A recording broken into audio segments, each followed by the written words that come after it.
Welcome to the April 11th North Scott School Board meeting. Please stand for the Pledge of Allegiance.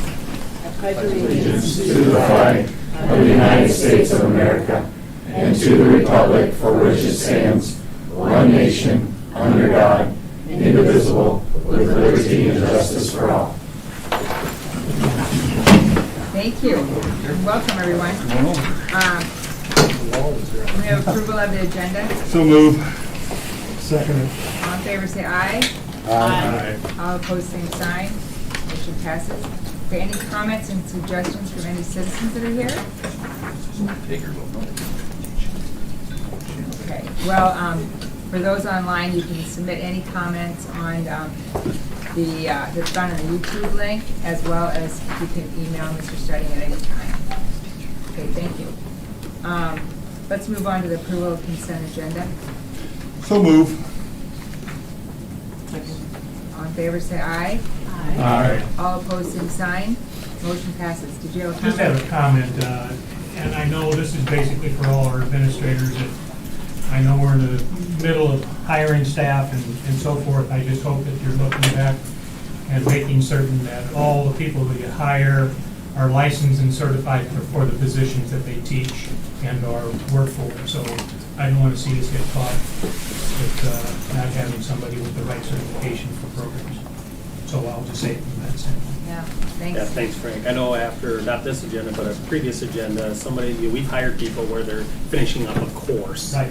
And I know somebody questioned that about a junior high position and that they're, so sometimes principals know those things are happening. That's part of the agreement. You have to be certified, otherwise, obviously, we're both in a bad position. We could start the year with nobody, and they don't have a job. So, Right. thank you. Thanks, Frank. Thanks for the reminder, Frank. All right, at this time, I'd like to open up the public hearing.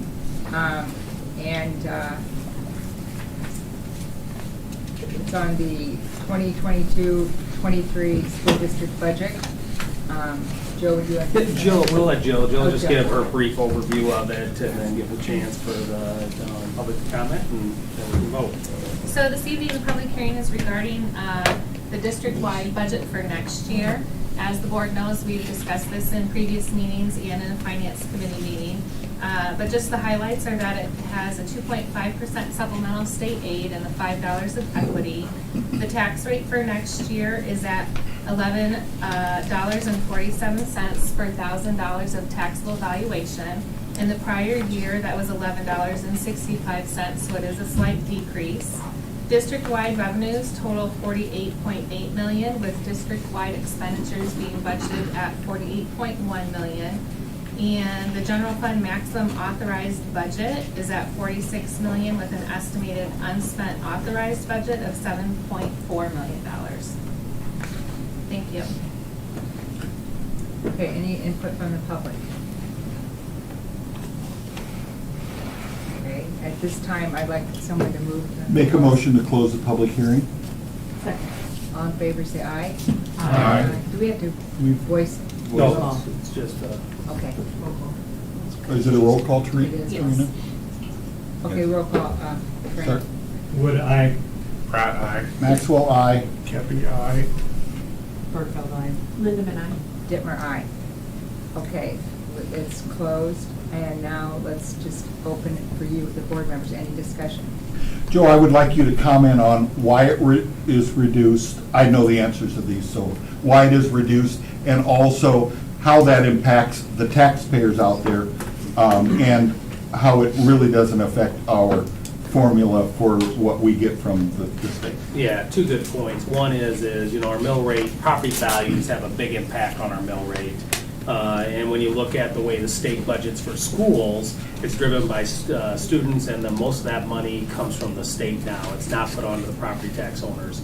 And so the way that formula is set up, and you have a district like ours that continues to grow valuations, not only in homes, but industry and businesses, the mill rate is going to fall. But it doesn't generate money for us for general budget money to pay for teachers and things like that. That's driven by the number of students. So our student count generates our budget. Valuations generate the tax rate, so it lowers our tax rate. So sometimes a paper might put an article in that says, oh, valuation's going up, district receives X amount of money. Well, it's kind of it's not really that way. The district will get that amount in taxes, that makes the rest of us pay less. Good, thank you. You're welcome. Good clarification. Any other comments, questions? Okay, I just want to thank Joe for all the worksheet preparation and the little work session we had, but this motion's been approved. So let's move on to the bills. No, second motion. So Oh. we need a motion to I approve the budget. make a motion to approve the 2022-2023 school district budget. Okay. All in favor, say aye. That one is roll We call. do them. Do it again. Sorry. I know the roll call was before, later. Would I? Pratt, aye. Maxwell, aye. Cappy, aye. Birdsall, aye. Lindemann, aye. Dittmer, aye. Okay, motion passes now. Thank you. Thank you. All right, bills, Joe. Yes, this evening I have $1,369,728 worth of bills presented for approval for payment. The items I have included to highlight include a payment to Julia Cook for $7,145, and that is for an elementary-wide author visit, and it's actually being primarily paid from the PTO and PTA groups for those schools. There's a payment to Southeastern Performance Apparel for $11,959, and that is for vocal music performance apparel. And a payment to Storage and Design Group for $5,225 for lockers at Ed White. Thank you. Okay, any questions? Comments for Joe? Okay, motion. Make that motion. Second. All in favor, say aye. Aye. Opposed, same sign. Motion passes. And any other comments? That was a nice bill for the Y. So that means things are progressing. Yeah, Things are, and I'll talk about them in my report too, the Y in progress. it's a good one. Okay, let's move on to recognitions. Yeah. Joe, History Day. Well, History Day, we do have a number of state qualifiers. I would say that the History Day's been virtual for 2 years now. This was finally an in-person one, but state is virtual and national, so it'd be nice to get back to in-person. I think that'll get more, for students to want to do it more. So, but we did have Kenzie Bohr and Maddie McNeely, Kayla Brunken and Peyton Wink, Mallory Dittmeyer, Lillian Farrell, and Grady Kirst, Caitlin Peck. They qualified as a team. Trey Feist and Parker Hamley, Madeline Hillman, and Cora and Morgan Vandersall. They all qualified in their events. So we had 2 senior groups, the first 2 I read, and then we had our junior high students, the junior groups that qualified. So good luck to them at the state. Then all-state speech, at the speech state level, individual events, there were 24 performers and 21 ratings. 16 of those were straight ones, the highest rating possible at the state contest. Congratulations. Michael Kente in prose, Grace Hyman in literary program, Caitlin Woods solo musical theater, Hannah Noonan solo musical theater with a selected for all state individual events, the highest honor in the state, the top 480 performers out of nearly 8,000 with 14 events. All state performers are in the top 30 or 40 in the state. Congratulations to them. It's amazing. Good awards. And if you look at the topics for the History Day, it's very interesting too. They're really Yeah, neat selections they picked. Looks like it'd be hard too. Okay, thanks, Joe. Any other comments? Joe, okay. Let's move on to committee reports. And I know the Communications Committee, there's a written update. I don't know if you want to. I don't know, Kate, if you want to add anything to it? I was not prepared to. Does anyone have any questions? I'm always willing to talk. I think, well, we passed around to hear the brochure Yep. they were doing. I think we Close have to some. final version. It looks nice. It looks very It'll be nice. both printed, and then we'll also have an online component where it will still sort of feel like a brochure as you can flip the pages and see full spreads instead of a scrolling PDF. So that's the plan for that. Very inviting with the pictures, and I love the welders. I do too. I do too, that's a tough No. one. Yeah. Everybody's It's like- They're very dirty. It looks like They they've been look working like very they're hard. Yeah. working hard. I would Yeah, say I saw it. to point out for Katie, 3 major projects, I think 3 going on. Board docs, which will be coming to you with the training in May to how we'll run our board meetings, our policies and everything. The website, new website coming in July, and then, of course, the brochures and that. Those are, some major projects that are underway. Yeah, thanks, Katie. Yeah. For reports, let's do administrative updates. Who would like to begin? I can. Oh, So we had, I guess I wanted to just kind of give you a little snippet of what was in the classrooms over the last month. The Spanish departments do the Star of the Day, which was kind of neat for me to be in there because I didn't realize how they were doing that. And really, it's just questions from kids in Spanish, and then the kids in the front are answering their questions, so that was kind of neat. And then Ag Mechanics was doing windmills to see what was the most efficient windmill, I guess farms, whatever you want to say with those. Then our physics class was actually doing energy transfer, and it was really neat. Of course, they were, every once in a while they set off the fire alarms. This is one they did not, with when they're burning to see the energy transfer. And then, so that was neat as well. And then, of course, it was FFA week, so drive your tractor to school day, which is always kind of neat. I always think that is what kind of separates us from the local schools otherwise. And so that was neat to do. And of course, they do the breakfast for the staff, which is always welcomed with that. Be there for them. Get the grip. And then, of course, they went out to the Ag Science Fair and the State Science Fair along with, and placed really well. A couple pictures from that, and then a send-off that I took of them. And then also the Sophomore Career Fair. It's a big event for us. We get a lot of people to come in and donate their time to help our kids, which we're much appreciated with that.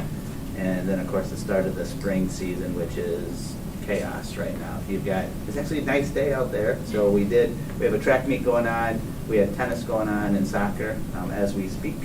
And then, of course, the trap shooting was the day that picture was taken that was freezing. So pick a day that it's nice to go out.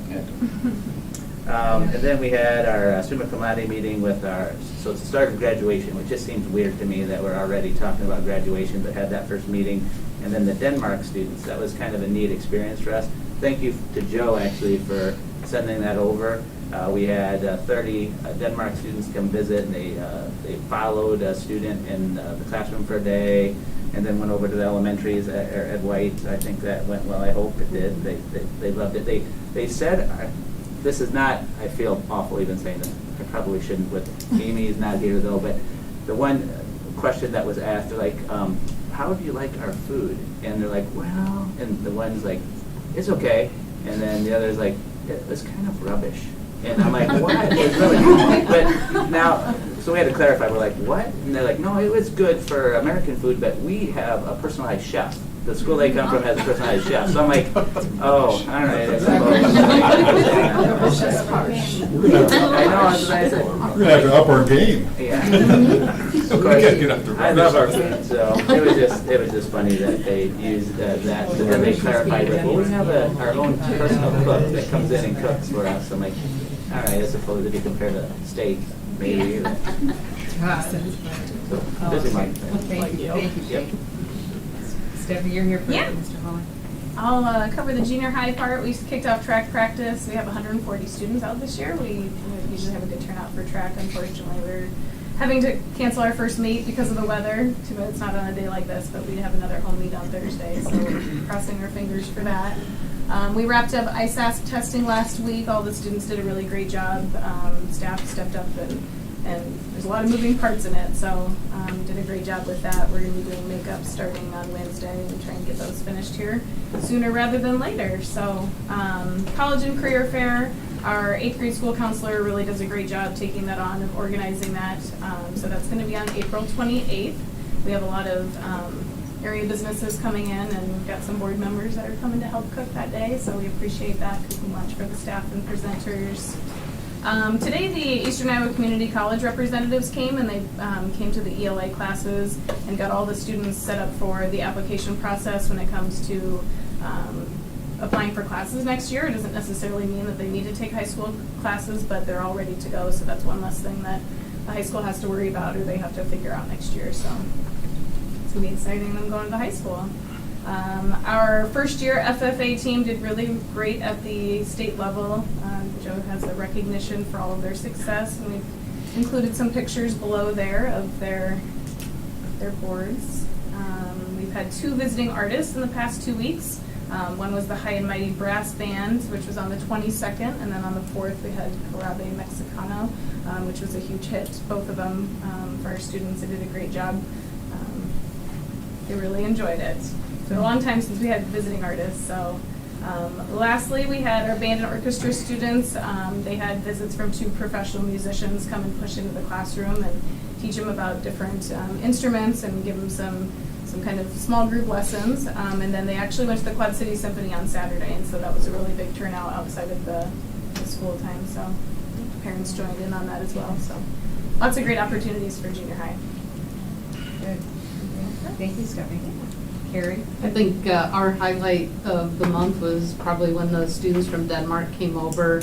They spent the day in the gym, and all the specials teachers took their students to the gym.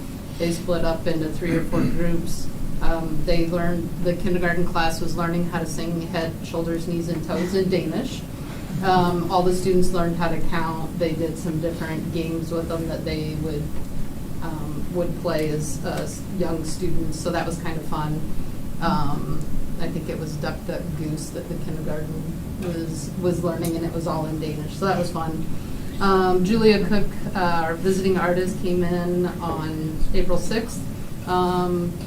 Pre-K through 6th grade went into our gym, and she met with certain classes at certain times and read some books and talked about positive interactions with each other. And then ISASP is started today, so that's on the go. Thanks, Carrie. Kyle?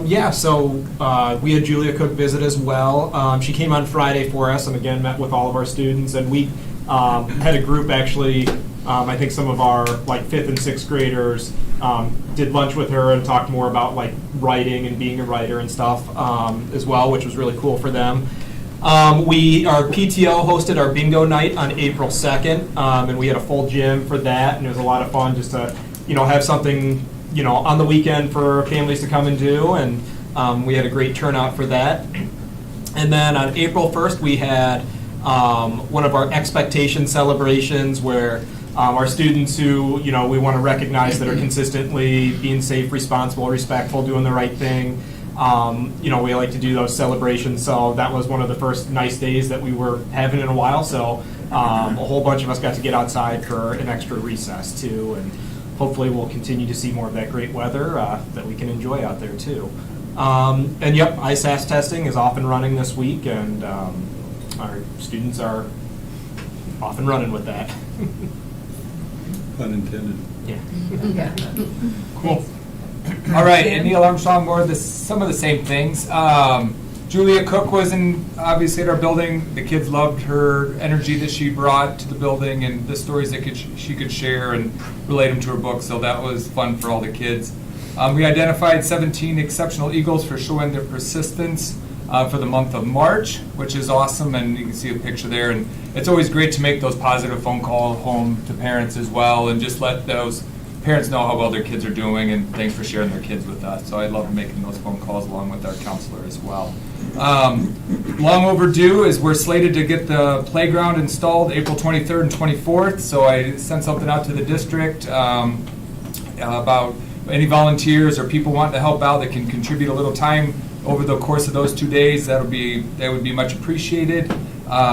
Working with the Rotary and Greg Shapfeld and other volunteers just to get this thing set, and Andy's crew, thanks for them they're going to be coming out drilling the holes and helping us with that build on that day and moving all the equipment or the materials for the build from the bus garage to the school, and just there's a lot of work to be done going forth, but the kids are really going to enjoy it once it gets installed and ready to go. So it's going to be a busy couple days there.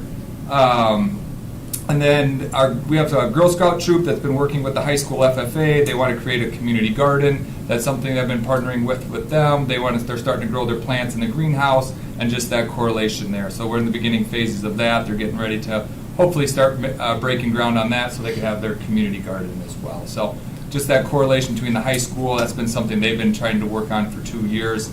It's just kind of finally coming to fruition and things like that.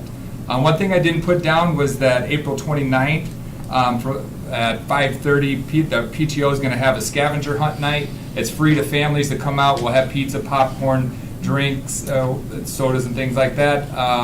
We're having a scavenger hunt. Mr. Green has lost the Eagle Bucks, and the kids and families are going to have to go around from the building, follow the clues from place to place.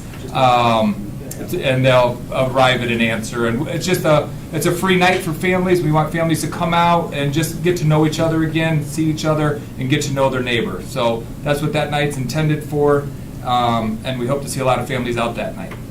Tim, where will you locate that garden, community garden? It's on the back side of where the, if you know where the preschool area is. Yeah, It's on the back side. playground. Yep. Oh, okay. Yep, we're going to put it back there. How long do you think it'll take to put up your equipment, playground, depending on the volunteers? Right now, we're at around 35 volunteers, which is awesome over the course of that, and some of those people are doubled up, so we're probably closer to 40. We're anticipating it taking that weekend. So we have 2 different shifts. So Greg Schapelveld also did the one at Sheridan Meadows, and that took a weekend. And every intention is that, the main build is he's going to be there Friday, setting the main beams, making sure everything's leveled out exact. And then we'll be there early sunrise on Saturday morning, getting some of the main things started. And then when the people start arriving at 8 o'clock, we'll have 30 different pamphlets. I'm sorry, there's 30 different pamphlets with different design builds throughout the course of it. And then each person takes a group, and we've got it orchestrated. And the company does send a person out to help orchestrate it, but I feel like Greg Schapelveld has got a good handle on this, and he knows exactly what he's It's very good. Yeah. He's been recruiting at our Rotary Club and doing a fantastic job. I'm going to push out on social media too, the sign-up link as well, this week and next week. So there'll be opportunities for folks from other schools to sign up. Perfect. Thank you for doing that. Appreciate it. Great, good job. What, you said 8 till when? So we have shifts from 8 to noon, and then also the Parkview Women's Club is also going to be bringing food and things like that. So that's going to be a good opportunity to work with our local community and get other people out as well. So we're having a shift from 8 to 12 and then 1 to 5, but just trying to give people some time frames. I'm sure it'll go later than that, but just give people some time frames and where we can go. They get a full day in, and we'll do it on Saturday and Sunday. Can people just show up? If you can just show up too, and we're gonna, and people keep asking, I don't have any skills. Well, you can hold things, and you can read numbers you can read diagrams, and we'll tell you what numbers to go get, and bring those to the group that's putting it together, and away we go, right? And if it's like the one at Sheridan Meadows, it's the same company. It's the same thing, and everybody will get involved. They'll have it where, maybe you're just putting bolts in with a nut on or something like that. It's very good. Yep. Well, good, thanks, Tim. Yep. Exciting. Okay, Yeah, Chad? we're not building any equipment at Allen Shepherd, but we're building students, so a couple things worth celebrating. We had 3 students who are 6th graders, so in 5th grade they won the Battle of the Books competition. This is Corbin, Callan, and Sawyer, and they got the book list this upcoming year. They practiced, they've read countless hours. They've read each book multiple times, and so they won the district competition, and then they got to go on to the regional competition and took on some other area schools, and they won that competition as well. So we're really proud of them. They put a lot of hours into that, and so they came into school the other day, I think one of the pictures here, with the other trophy, and they were pretty proud of themselves, and as they should be. They did a nice job with that. So just wanted to celebrate them. And then thanks to all of our K-2 teachers and our music teacher, Mrs. Talbot. We had our music program just about 2 weeks ago, and they did a really nice job, our K-2 music program. Mrs. Brock, our PE teacher, she helped lead the American Heart Association fundraiser with the students, which raised over $14,000. And so we had our first all-school assembly in a while, and we had 14 teachers. For every $1,000 would get pied in the face, and so there's a nice picture of our guidance counselor, Mrs. Kelly. You could tell the kids were really into it. And then just a couple other things worth noting. Our 4th and 5th grade students started their Project Jack work. In fact, Tracy came over the other day and helped one of our 5th grade classes. Some cool projects going on there. I know our 4th grade there, we have a student who actually has been battling cancer this year, and so they're going to make like chemo bags that would go to the hospital with like little fun games and activities for kids, just a way to kind of bring spirits up. And then Mrs. Graham, the other day, we honored 15 kids who will be having their artwork go up at the Figge Museum. They're not doing the actual, they used to do like a little ceremony there. They're not doing that this year, but the kids do get a pass to go to the Figge and see their work there. And then, as everybody else mentioned, we had Julia Cook in our building last week. So just a few things going on at Alan Shepard. A lot of good things. Thanks, Chaz. Heather, do you have anything you want to provide? I know you're busy. The big thing with special ed is getting that new system for IEPs. So I got some more information on that. Been working with the teachers on some training with AEA. Yeah. So Good. Yes. That's good work. it'll be. I hear it's going to be really cool once it's. Sure. done. Well, How did your event, this is the Oh. first meeting after the event, right? The open Special house ed. that you had? Joe, you don't need to smile. it was good food. We did the team did a great job setting it up. The turnout was not as much as we expected, but we did at least get the word out there for people to come, so. Well, you still First time you had it too, right? Yeah. It's important. We learned a lot of things that we're gonna apply for the next time. I think we talked about that, targeting actual people and doing an invite type of program like that will be a key for us in the future, so. Yeah, it's good to have. Thanks for doing it. Erin? Yes, John so, yeah, John Glenn. Julia Cook's visit again, it was awesome. I mean, that she's an author and she worked with those students so well, and our students deserve a huge shout out because they were incredibly engaged and respectful. It was great to see. One thing that nobody mentioned is that she has 2 little chihuahuas that she brings with her, and she busts those out at the end of the presentation, so that was great. There's a really cool picture on Facebook about it's our staff 10 years ago with Julia Cook, and they all dressed in their prom gear. I don't have it on the reports because I had to submit the reports before it happened. I know, it's on Facebook.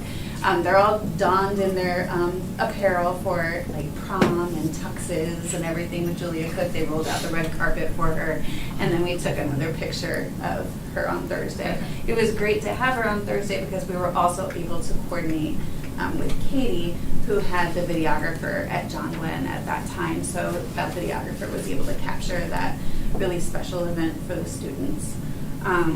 So a couple of the things I highlighted, just the different authentic learning opportunities that our students are being provided there at Glenn.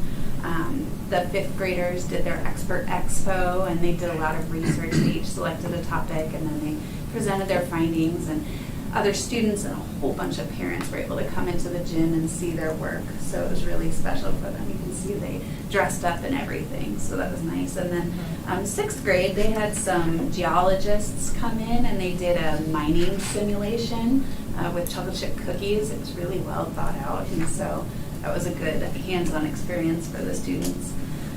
We have a lot of other visitors that I mentioned in my written report. So we have Rotary readers, mystery readers, junior achievement, just a lot of different opportunities. And then yes, ISASP started today, but one thing that I wanted to highlight is ISASP is taken by our 3rd through 6th grade students. And our pre-kindergarten through 2nd grade teachers wanted to reach out and show their support to the students and also the teachers. And so they each kind of adopted a different class, and so that class is getting notes of encouragement from the little kids. And so today, 3rd and 5th grade started, and so the students had that little surprise from their younger classmates. And I think that that's a really nice thing, and it also helps kind of build up the anticipation and excitement for those younger kids that when I get older, I'll be taking a test too, and it's important for me to try my best. So that was really nice to see. Very good. Thanks, Erin. Anybody else have any comments for the principals? Nothing? Okay. Thanks, you guys, for your reports. Thank you, everybody, for bringing us into your school. Let's move on to the ELL board presentation. And Jennifer Beckel, is that right, Beckel? Beagle. Beagle. No, I knew it right when I said it. like dogs. Yeah. Oh, Beagle. Beagle. Yeah, that's All right, thanks for being here. Absolutely. So Jennifer has been our ELL coordinator in the district. How long have, and it used to be a stipend position before she took over the position as half-time. When did the stipend position start? 2011, 2010, somewhere in there probably. Okay. Yep. And so she's been involved with ELL in our district for quite some time, obviously, and the program has really transformed over that time. And she does a wonderful job with meeting the state expectations and implementing best practice, but also working with our teachers because our program is expanding, which she'll highlight for you this evening. Hi, everybody. Very good. All right, so like Marie said, I've done the ELL program for as long as I can remember. I started teaching here 2007, and it's kind of morphed into the full-time position that it is now, so I don't quite remember when it exactly started, but it's been quite some time. Just out of curiosity, how many different languages do you think we have in our district? I'm sure I'll have that we teach or have. The students who speak another language. I guess like 6, because I already know. Oh, we've already seen it. Molly's Okay. We actually have had 14. Some of these students have graduated or have moved, but at some point we've had all of these languages represented in North Scott. Our Albanian population is actually about par with our Spanish population right now. So I just think that's interesting. It's an interesting fact that when people think North Scott, that's not what they think about, and all of those different languages being represented, but we do have those students and those families. So I work with students who are emerging or progressing with English language, and we give a test when they arrive, a screener, to determine if they need those services. If they qualify, they would either be at Ed White, John Glenn, the junior high or high school. And we did that just because otherwise it's too spread out. I can't get to all of them. Right now, we don't have anybody at John Glenn, but that would be available if somebody would move in. So the amount of support they get from me is determined by those test scores, and that depends on the time. If we're focusing on reading and writing, some students it's vocabulary and we bring in math. And then depending on the level of need, some students I'll push into the classroom, some students I pull out of the classroom and I work with them. And so we address English language proficiency standards that are outlined by the state. And then what I really like about our program and the size of it and what I'm able to do is collaborate with the teachers.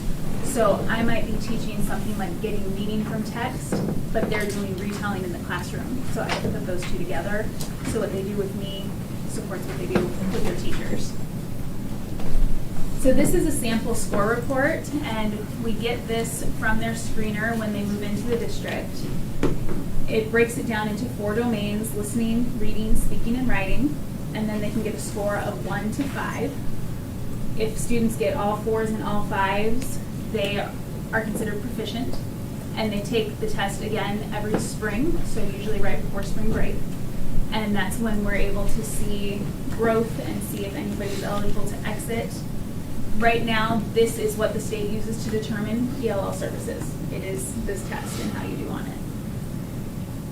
And so I'm able to share this with the teachers and use it to plan instruction. It gives kind of a guideline. It's very tiny, but it gives a little description of what you can expect at each level. So for this student, we would focus more on writing because that's the lowest. And then these are the 10 standards that I teach. It's broken down into 2 segments. So 1 through 7 are what I would consider probably the key standards of constructing meaning. Can they speak and write about grade level texts? Can they research? Can they construct an argument? Can they adapt their language choice for their task? And then 8, 9, and 10 would be more like grammar and structure of language. So those are never supposed to be taught in isolation. So never skill and drill try to make it authentic and get them reading and writing. My high school students right now are doing research projects, and one of them would like to turn it into a service project. So it's kind of cool to see them take off with those. So like I said, ELL services vary by the amount of need of the student. At the elementary level, I worked with the teachers to figure out what core standards they're covering in their class, and then I pulled those into my lessons and tied them into those ELP standards. And we either pre-teach vocabulary or practice skills to help those students succeed. Our fifth graders are getting ready for BizTown, so there's a lot of new vocabulary, so I'm going to their classrooms to help with that. And at the secondary level, there's a lot of email communication with teachers. Do you guys have any research projects coming up that they would need help with? What vocabulary or what units are you going to have? And then I try and focus on strategies that we can get the most bang for their buck, that if I can teach them how to outline a paragraph or organize a paper, that would serve them in multiple classes. And then we also talk a lot about responding to multiple choice questions and helping them figure out the wording, and especially questions that say what is the best answer are just super tricky because there's often just one or two changes in the words that change the answers. So we focus on that, and then I get to go over to the high school during their period 6, and that's when the kids can bring homework, and we actually work on what they need in their classes and provide help that way. So like I said, students are tested annually with ELPA 21. So emerging or progressing students are those students who work with me. Depending on their scores, we might be able to adjust their time. Maybe they need more intensive support, less support. And I also, like I said, the state only requires that test, but we've created a form for teachers at the end of the year to see how are they doing, how they meet your classroom expectations, and that helps facilitate transitions to the next grade level and determine, maybe it's just one area that they really struggle in. Maybe they do all right with certain kinds of support, but they need help in other areas. And then proficient students are able to exit the program, and we monitor them for 2 years and just make sure their grades continue to do well. If there are any other issues that pop up, maybe we need to go to the MTSS system and investigate other supports. Since English hasn't been shown to be the problem, they're proficient, what else can we do to help them? This is just an example of the descriptors. This is for 6th, 7th, and 8th grade. So it breaks down what each level looks like and what we can expect them to do in reading. So you can kind of see how it's a continuum of those beginning students that might know just a few key words all the way to a level 5 that would be proficient and should be doing what their English-speaking peers are doing in the classroom. We have incorporated a lot of professional development, especially this year. I work with the Title III consortium at the AEA, and so I speak with their consultants and other districts. What does your program look like? How do you help these students? The AEA provides training modules that I take as the ELL teacher about the ELP standards, making sure we know changes in the assessments, how to give the assessments. And then I also go to webinars and conferences as available.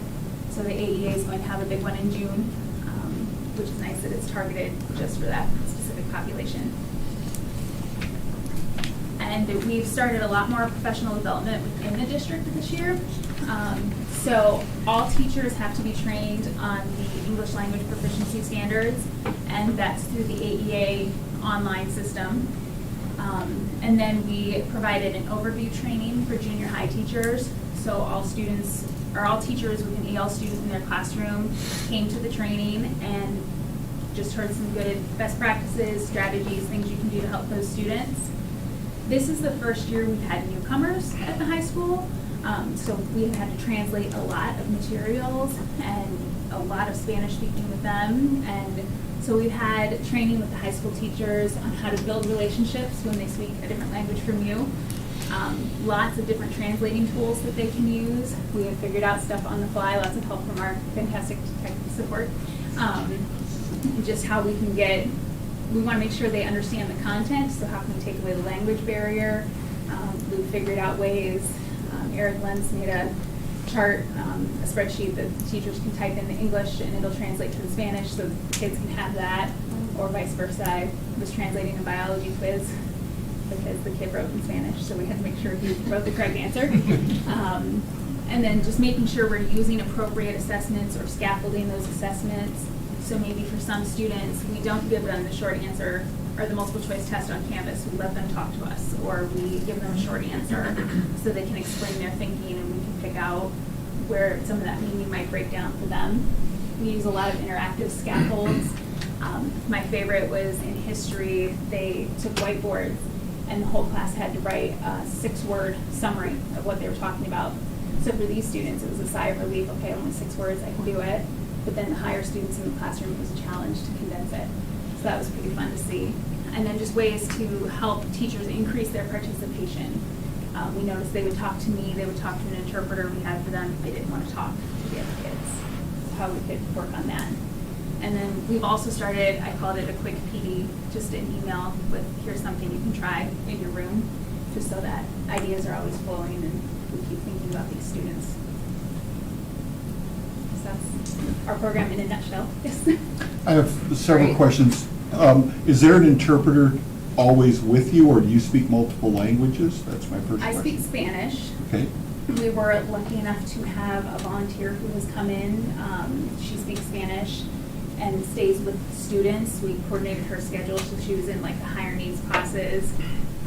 So maybe she didn't go to art, but she went to English with them. And the kids have actually gotten comfortable enough with their teachers, and the teachers have gotten good enough with translation tools that she's back down to just being with them a couple days a week.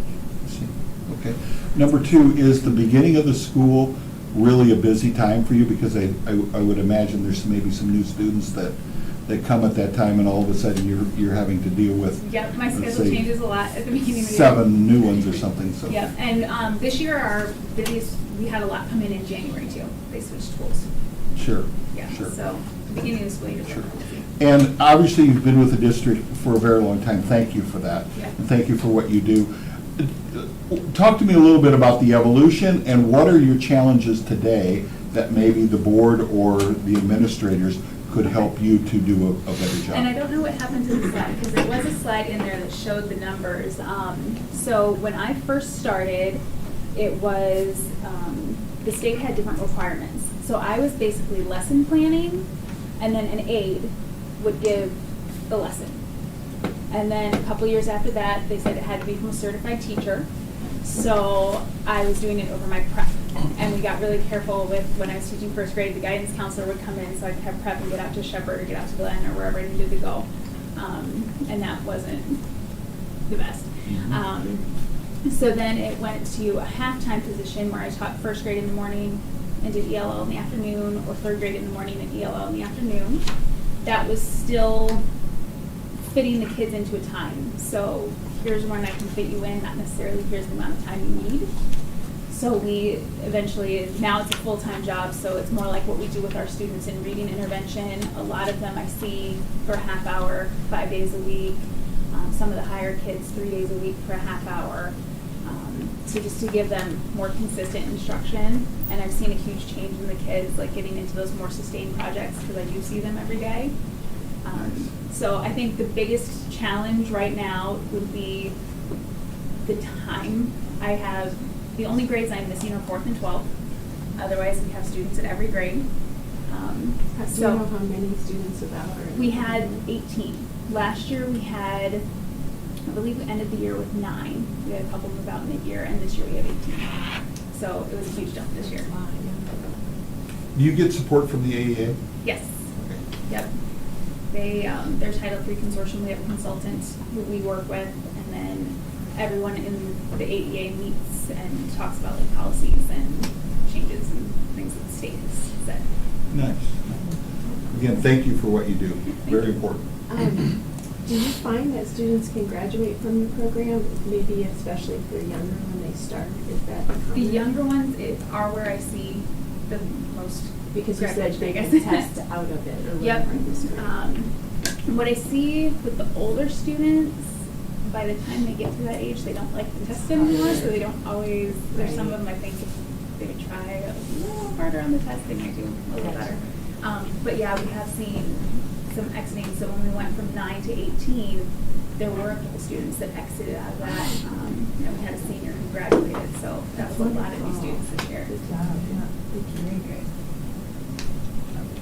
Jennifer, do you have where the student needs extra help, do you help line them up with tutors, or you go to that extreme? So the nice thing about the ELL program is it doesn't exclude anything else. So I have a couple students who are in special ed, so they get IEP support, special ed support.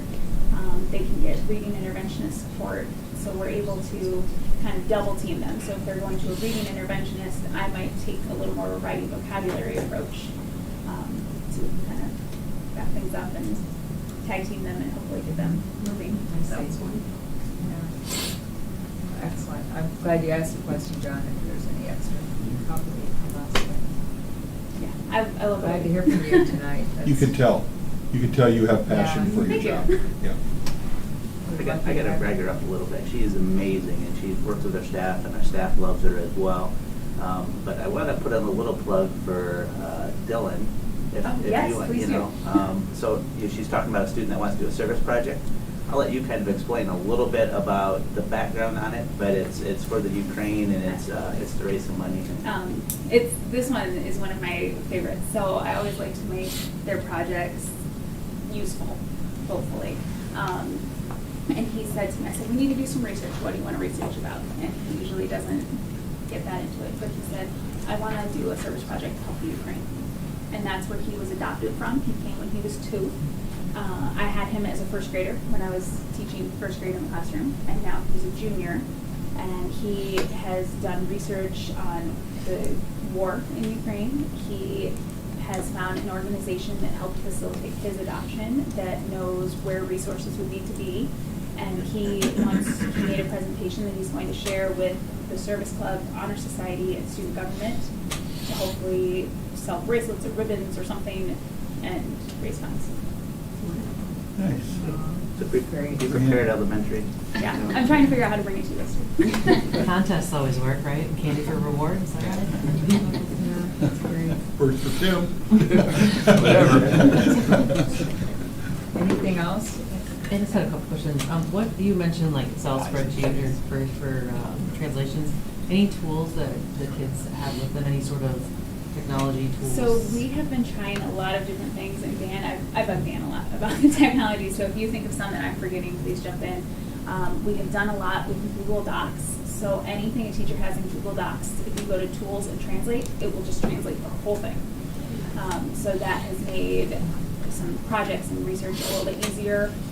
The Google Slides, we can translate text boxes. It's a little harder if you don't know the language because it doesn't keep the formatting. The kids have figured out that we can, if you just right click in Canvas, it will translate the slide, which we found out a little later in the year. I was like, well, that would have been good to know in August. The kids figured it out, right? Yeah, they had something, they were switching PDFs. I was like, how do you get that? And then like I said, they have an Excel sheet. We found a website called Rewordify that doesn't translate, but it'll show you words that you can change to make the text more readable. So just a lot of different tools. I feel like we're finding new ones every day. Wish I would have Rewordify in college. Is there any summer support for these students? Like, did they kind of supplement summer? I feel like a lot of our little ones will do the summer academy through the schools and just get that extra boost that way. And any sort of like buddying or mentors or peers that you hook these students up with, just to other people to converse with or help them, or especially if they're new? One thing I've loved this year is being at the high school for period 6 because I have all of them. So during the day, I try to meet with them during their study halls and try really hard not to pull them from classes because I just defeat the purpose of getting that content. So at the beginning of the year, one of the students moved, but I made them talk, and one student was learning Spanish, and the other one, because she was in Spanish class, and the other one was learning English, so I made them speak in their opposite language. And on Fridays, we just play games.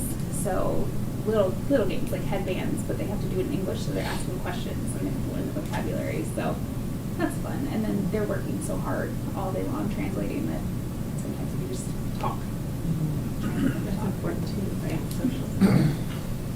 And last question is kind of, is it typically people who maybe have been in this area for a while or region that move in? Do you get some that literally this is the first place that they kind of land, or what's the? This was the first year that I feel like it's starting to be, this is their first school. One of our students was online with the school in Mexico until October. But she moved in with family and they've gone to Davenport schools. A lot of our students, I feel like in the past, have been adopted. So the parents speak English, but the children didn't. And now I feel like we're getting populations where they might own a business in the area and they're coming to our schools. I asked, because I have a colleague who came here, moved his family here, so they kind of plopped down and they don't go to our schools. This was their first move. Right, yeah, and in the U.S. in the Quad Cities, and so it's just interesting to hear, what they go through and some of my questions, I was just wondering how we help them, so thank you. Well, you have really evolved this position, you know that. And like to Shane's point, you made this happen. I mean, a lot of people get plugged in positions and they just go with their description, but you made this happen. So thank you for all you've done. Truly needed. I think you're secure. Feel it. Thank you, Jen, for comments tonight. Anybody else? I do have one question. Yeah, Mark. When it's you have the English language, the gap there, so how do you identify if there's something, like you mentioned it earlier too, about getting to the IEP, like special education, like how do you distinguish between, is this an English issue or is this like a learning issue? It's really tough. The AEA right now is working on making more documents to help with that. But I can speak to a couple of cases we've had where there has been like documented doctors' information of oxygen deprivation. We knew that there were things going on. And then we also are able to, especially now that we're getting more kids, I take notes. I've made like a form using those standards where I take formative assessments. Here's how I think the student's performing. So I've been able to compare a student with a peer and say they kind of came in on the same level. This is the progress of this one, this is the progress of this one, to show a discrepancy. And then we pull in other assessments. I have helped, it was a few years ago, we had a student we were wondering about, and they said, well, can they do it in Spanish? So we tried it in Spanish and couldn't, so that gave us some information too. Perfect. Thank you. Question? Anybody else, right? Thank you. Thank you. Jennifer. Nice job. So much. Thank you. Yeah, goodbye. Okay, let's She's move on. on to old business and the tennis court bid summary and recommendation. Okay, included in your pack is the bids. We did send it to 3 companies, had 3 interests, but only got 2 companies. So we're recommending Pro Track and Tennis for $48,546 for resurfacing of, it would be the half of the courts would get done this summer. So the last thing we want to do is shut down all of the tennis courts in 1 year, and they've been staged that way. Those courts, when I first got here, my first year right before is the other half was done. So that's been now 8 years. So these would have been done even a number of years prior to that. And so, and if you go out there, they wash them. They look great. They almost look brand new compared to last year after Andy's crew went and washed them. But you can see like the varsity, what I call the #1 court with the #1 players. It's a big crack going down. It's our first crack really in those courts. Yeah. So we stay up on top of it. We don't end up having to tear them all out and start over. So is the plan to do this group, and then several years down the line, we'll do the other half? Correct. again? Yep. All right. Yep. So this is just for half? Just for half the courts. 6 courts. 6 courts. All right. So we're not putting in I call them the 20 courts. varsity half, so it'd be the east half courts. All right. And once they do it, we have to stay off for how long? I can't answer that question. I don't think it's that long. No, it's an asphalt, so it wouldn't be that long. They probably wait so long to paint them again. Special Olympics tennis event and stuff too, I think, so that'll be nice to get them all Yeah. fixed up. Make a motion to approve. Second. Okay, all in favor, say aye. Aye. Any opposed, same sign. Motion passes. Okay, thank you. Any other comments on that? Okay, let's move on to new business and the technology bid results. All right, I Dan? do have Dan here to answer questions, but this is the bids for our annual technology purchases for this summer and the Chromebooks for next year. I would point out, if you notice, the number is bigger than in the past because now we do K-12, so we have 3 grade levels in that rotation versus 2. 4 So- instead of or 3. What's that? 4 instead of 3. 4 instead of 3. See, that's why we brought Dan. That's right. That's right. We were Dave, wondering you why have you're anything here else you'd now. like to add? Did the Chromebooks go up at all? The Chromebook prices per unit did go up, so I think about $18 per. Oh, okay. I was thinking maybe At one point, though, we were down to like 179. Yeah. So All right. they have That's- gone up considerably over the last few years because of obviously COVID and other things. We could, but our ESSER money right now is still targeting students. And the money this comes from is out of SAFE. Yes, Out of the SAFE. Chromebooks are Yeah, out the of Chromebooks SAFE. are out of SAFE, and we designate for technology out of our SAFE money. Okay, any other questions? Motion to approve. Second. All in favor, say aye. Aye. All opposed, same sign. Motion passes. Thank you, Dan, for Thank you, doing Dan. this. Didn't do a whole lot, but you're welcome. Thanks for nothing. We heard you did. No, I'm kidding. Okay, let's move on to 2022-23 bus drivers contract. We do a lot of contracts tonight. We do have a lot of contracts. All 3 unions have approved the contracts, and so we do 2 things tonight. One is approve the contract, but also remember handbooks have a lot of things in it, so we approve them both at the same time. The bus driver contract is a 5-year contract with a wage opener. It has step movement and 65 cents per hour. Family sick leave has been raised from only 6 sick days up to 10 days. So bus drivers is the one that we still limit the amount they get for family leave. We did raise that one. We raised that their teaching hours and their overlapped hours, which is the hours when they give up their route and they do an activity. Activity pay is less than route pay, so the hours in which they would have been doing the route would be at route pay, then it would be at activity pay. And so that's a recommendation for the contract for the bus drivers. Motion to, I move to approve. second.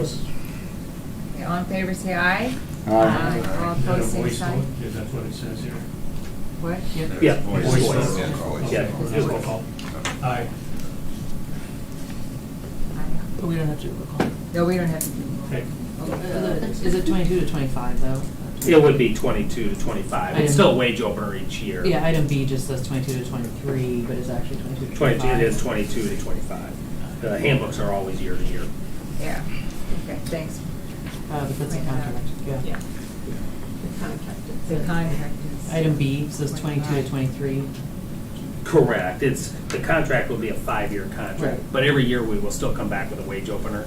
Oh, But it so should we'll do say it. contract 22 to 27. 27, okay. Correct, yes. Yep. Okay. All opposed, same sign. Motion passes. Okay, let's move on to the bus driver's handbook. So just 2 things in the bus driver's handbooks that are changed, otherwise everything's the same, is we did add a finder's fee for our bus drivers, that they will find somebody to come and drive for us, if the bus driver will. If they get certified and drive one day, we'll do a $250 bonus to that driver who found them. And then 1 year later, if that person's still working for us, we'd give them another $250. Again, one of those changes, just trying to get people into it. Our bus drivers, well, you guys all know, have a great culture, so them actually attracting other people is a real benefit to us. And then the other change is all the insurance changes that we approved a few weeks ago. Good addition. Okay. Motion. Make a motion to approve the bus driver's handbook. Second. All in favor, say aye. Aye. All opposed, same sign. Motion passes. Thank you. Let's move on to the 2022-23 certified staff Yep. tentative agreement. And it is, again, a 5-year contract, 5-year. 22 to 27, but it does have a wage opener, so we still will talk about that. We still do the interest base. It is step and lane movement plus $1,000 on our base. The back page has step movement and 5% added to the base. The teacher's thousands of 3.2, 3.4, I can't remember off my head now. 3.4. 3.4. The back page, we had a committee meeting, and that was one of the things, is how do we haven't touched the back page for so long. Plus, we added new positions to the back page as part of this settlement. We have loss of planning time is just a flat $30 if they give up their planning period to cover for each other. And then personal leave can be paid out instead of $100, $150. Our sub-rate pay of this year's sub-rate pay is included in that. And so that's for the contract. Motion to approve. Second. Okay. All in favor, say aye. Aye. All opposed, same sign, motion passes. Okay.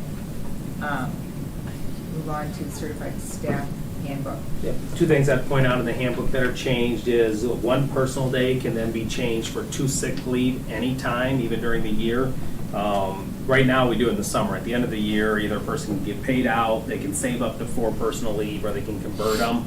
There was a lot of talk this year about what do we do about our young staff we hire that go on maternity leave, particularly. You know, they already have 6 weeks unpaid, but many of them have only 15 days. And so as we looked at different ideas, this is the one that came up. Let them convert 2 personal days to 4 sick leave. It'll give them more paid time off in those cases. It could be any reason, but that was the example we were talking about.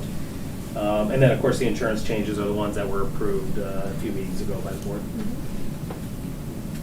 Okay. Motion to approve. Second. All in favor, say aye. Aye. All opposed, same sign.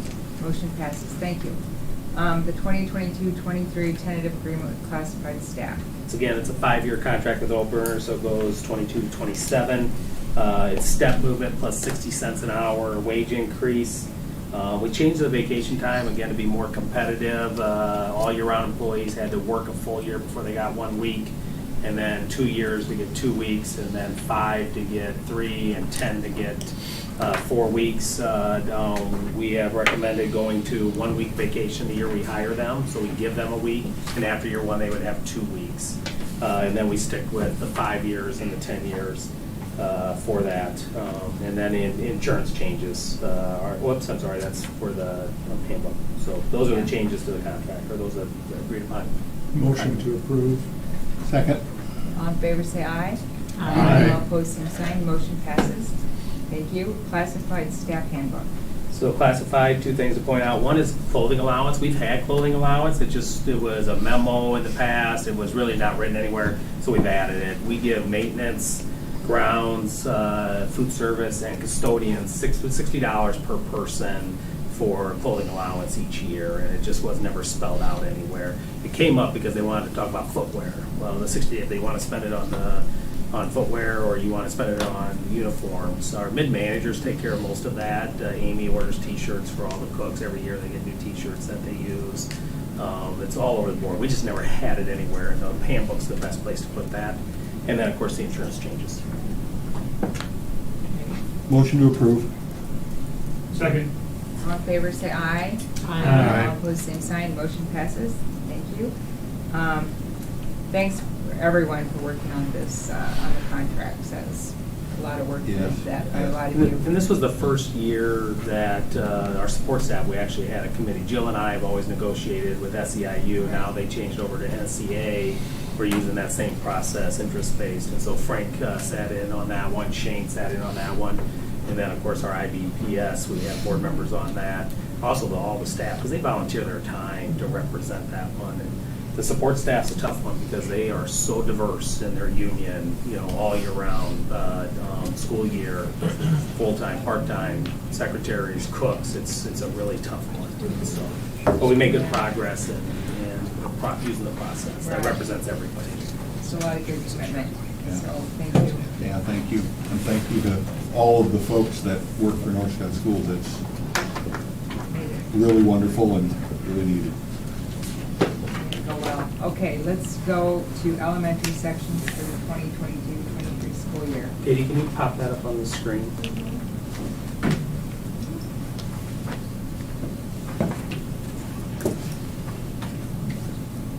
the other way. There you go.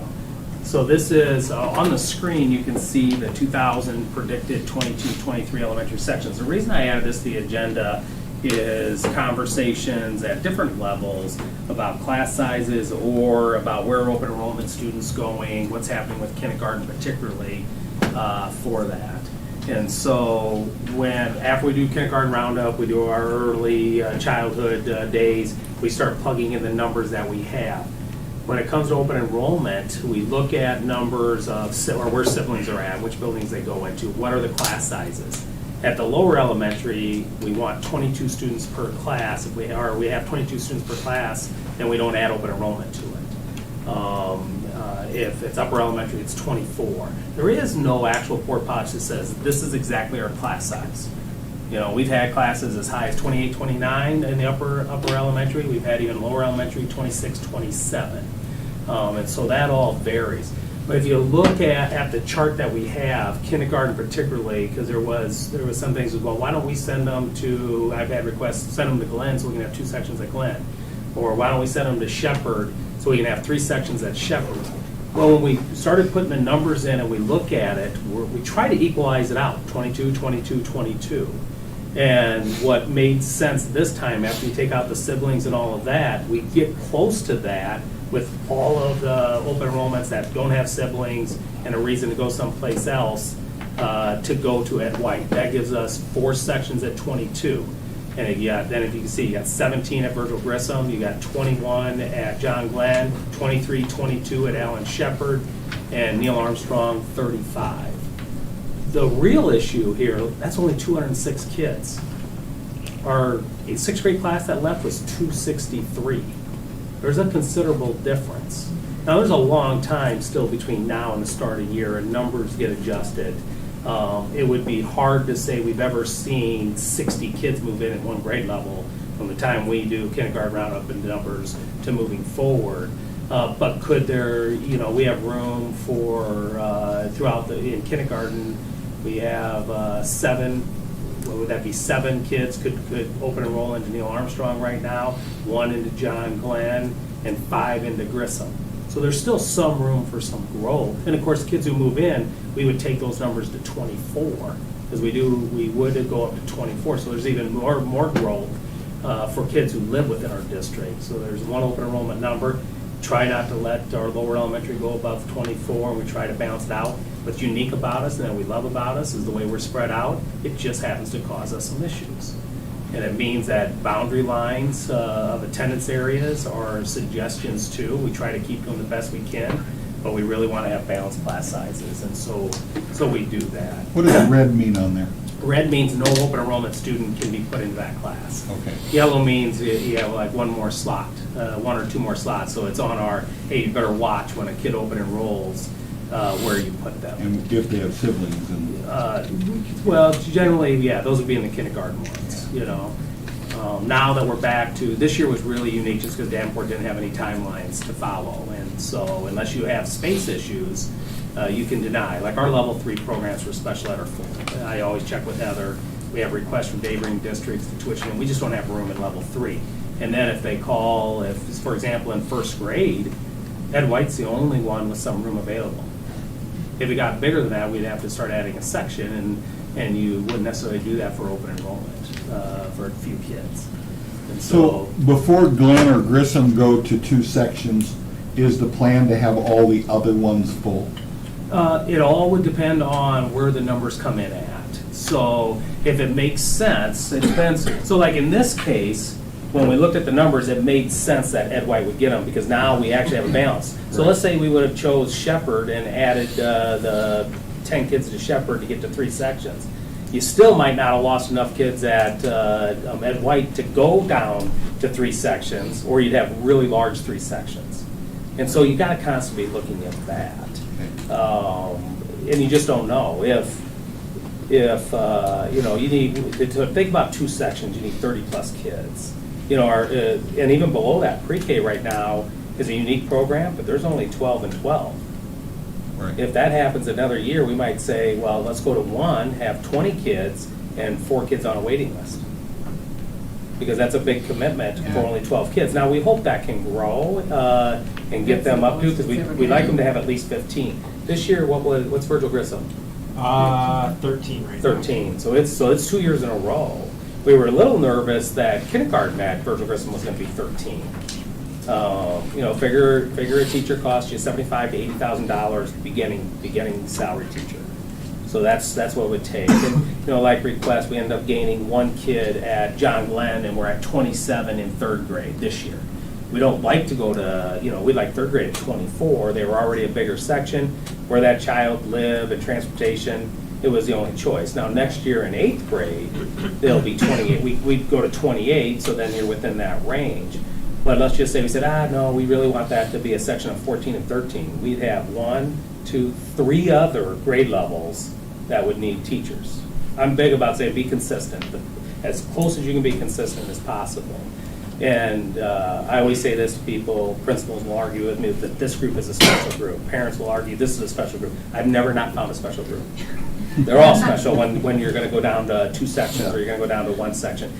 We would all love to have as small sections as we can, but we look at that. I just thought there was enough conversation. Wanted to make sure our board knew and the public gets a chance to see. We really try to balance out the best we can. We look at the open enrollments. This year's open enrollments, you saw it on the list today, it's 38 to 40 students. We denied 1 open enrollment because of level 3 programming. So we're probably gaining 30 plus students on open enrollment. We try to balance them out. We follow the charts like this, and we do the best that we can. And it's the typical pattern now. Kindergarten, 7th grade, and 9th grade are the bulk of our open enrollments, and it should be that way. Kindergarten has all the way till September 1, though, for the deadline. But we could easily say, well, September 1's great, but we've already set our sections. There's only room for 7 more. So I would suggest any families not waiting till August to say, oh, by the way, I want to go to North Scott, because it's hard to hire a teacher now. It's going to be really hard to hire a teacher in August. It depends. I mean, if 20 come in the door. Correct. It depends on the number. We're 13. We'd rather know about that 20 March 1st, Yes. right? That's my Right. point. We need to know earlier, because you plan, especially in a labor shortage. Right. It isn't, when I first got here, we would hire, my first couple of years, we hired a number of teachers at the last minute. Now, we got lucky on a number of those hires. Deer movements at the last minute, and they brought a spouse who ended up being a teacher, Palmer. We ended up with some really good teachers at the last minute, but it was luck, not by design. Right. And so, it's a tough market to do that in. I think it's worth saying too that we have the best teachers, and it matters. You can have this large class size, but the teacher makes such a difference. Mhm. And we have great teachers. Well, and I think, the number one factor of all educational program is the person you put in front of them. Right. That's why it's important to do contracts and have benefits that do it, which come up against that, because we could have said, well, we're not going to give a raise this year, we're going to hire 4 more teachers to reduce class size. Right. But what if you lose your teachers, because now you're falling behind? So you're always balancing all of that out. You have to take everything into consideration. Right. And so. It's just worth saying, it's so important. Yeah. That's good, Jody. Yeah. True. Joe, do these numbers include the ones that are on our agenda tonight too? Correct, yes. Okay. So even Yeah. with all that open enrollment, we're still down 54 kids at the elementary level. We're down 54 kindergarten through 6. We're down 67 pre-K 5 through 6. Right now is what that looks like. Yes. So when And it's, families say, how is that possible? There's new houses everywhere. I mean, what was the stat you heard? Like 3 houses might produce 1 child? Yeah, or- figure every new home you see, one of those homes may produce a child. And it could be any age. And it could be not any age, necessarily. yeah. Or and new, I mean, if you have a couple that doesn't have kids yet, which we see around here all the time, it's gonna take 6 years for them, 5 years. To get them up here, yeah. Yeah. Yeah, right, so you'll have the neighborhoods Yeah. like that, you'll probably have a little bit of a boom in 5, 6, 7 years, whatever, when they start, so. Yeah, that's a very unusual number for us, both of them at the pre-K and the kindergarten. We thought the 228s and the 225s were low, but we also had 2 huge numbers ahead of them, 262. Our 250 kids is about what we were averaging before, and all of a sudden you have, so our junior high's gonna be bigger next year. I mean, in 2 years, our junior high will be 262 and 263. Plus, we gained 7th graders, remember, either through the parochial students coming or open enrollment. So, in a couple of years, well, what's this year's number? Do you know, Stephanie, off your head? We're right over 514. 514. So they're, 262, they're gonna be at 530 almost in 2 years, not counting any additional students.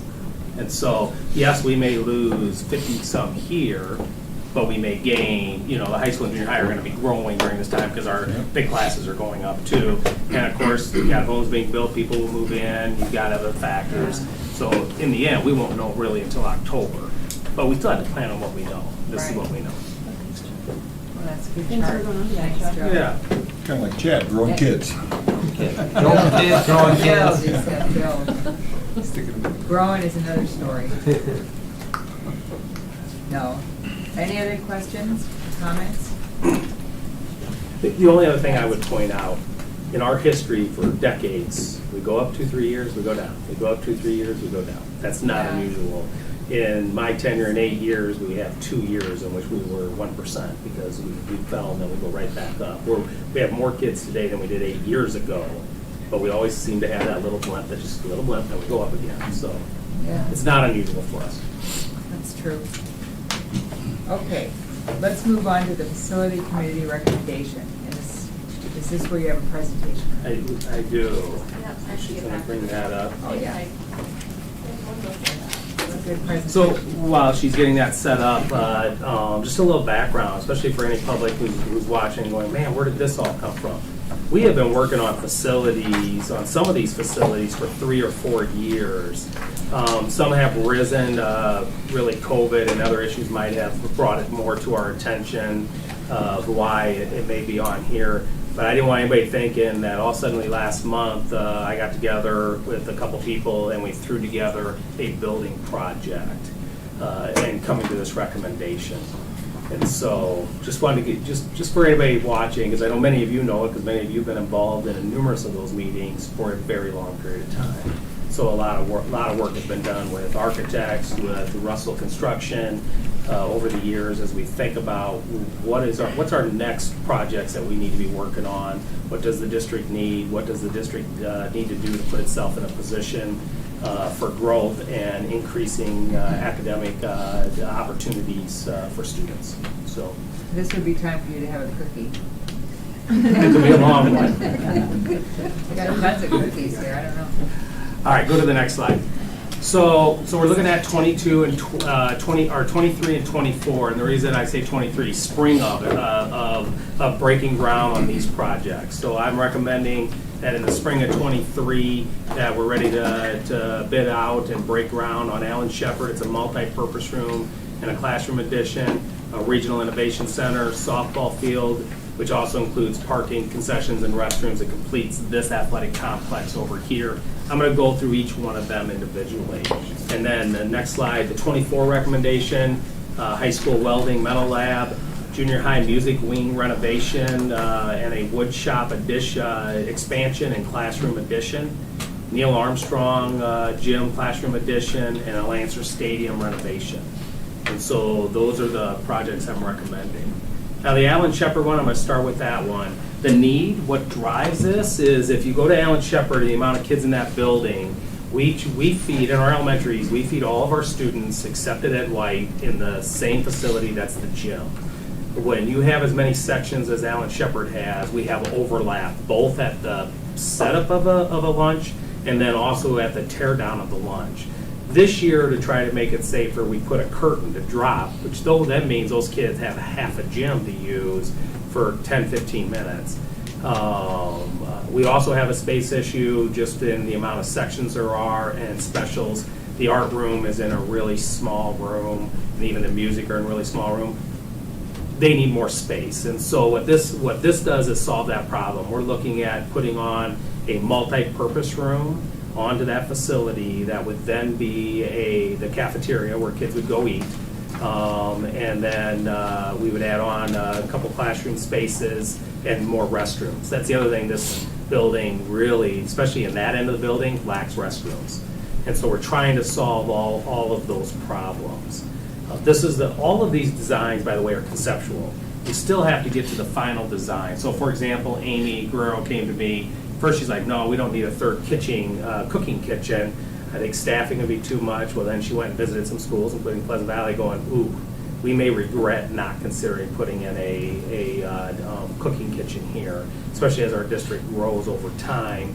But even having a full-size freezer and another refrigerator, right now, we have to limit the amount of commodities that we can actually accept because we don't have the freezer space. So sometimes the state's willing to give us, and many schools a lot more, you just don't have the space to freeze it. And so there's a lot of reasons. So as we go through that design, and you'll see a recommendation is consider that in the design. Food Service Fund, which is doing very well, can outfit it. It doesn't build the space though. You know, and I think they're in here is 900 and some square feet. That's a minimum of 1,600 square feet. So there is additional square space. And then, of course, in the ultimate design, there's a lot of things that we'll look at to make sure the line flows like it needs to flow, so you don't block hallways and things like that. But this would solve issues for the school district. The other thing is on this one, and you'll hear me say it for Neil Armstrong too, is it opens up another community facility. All of our facilities we treat as community facilities. And when you open up and you can have the before and after school in that kind of environment, you now open the gym up for more maybe youth sports afterwards, or you have another meeting place for large groups within the community, Girl Scouts, Boy Scouts, whatever it may be. It gives another big space in those communities that could be used for a multitude of things. Go to the next slide. So the kitchen that we have slated now is just serving? That's just a serving kitchen, so that would be very similar to what's at Neil Armstrong. It'd be just a basic refrigerator and stuff, but that's in this design.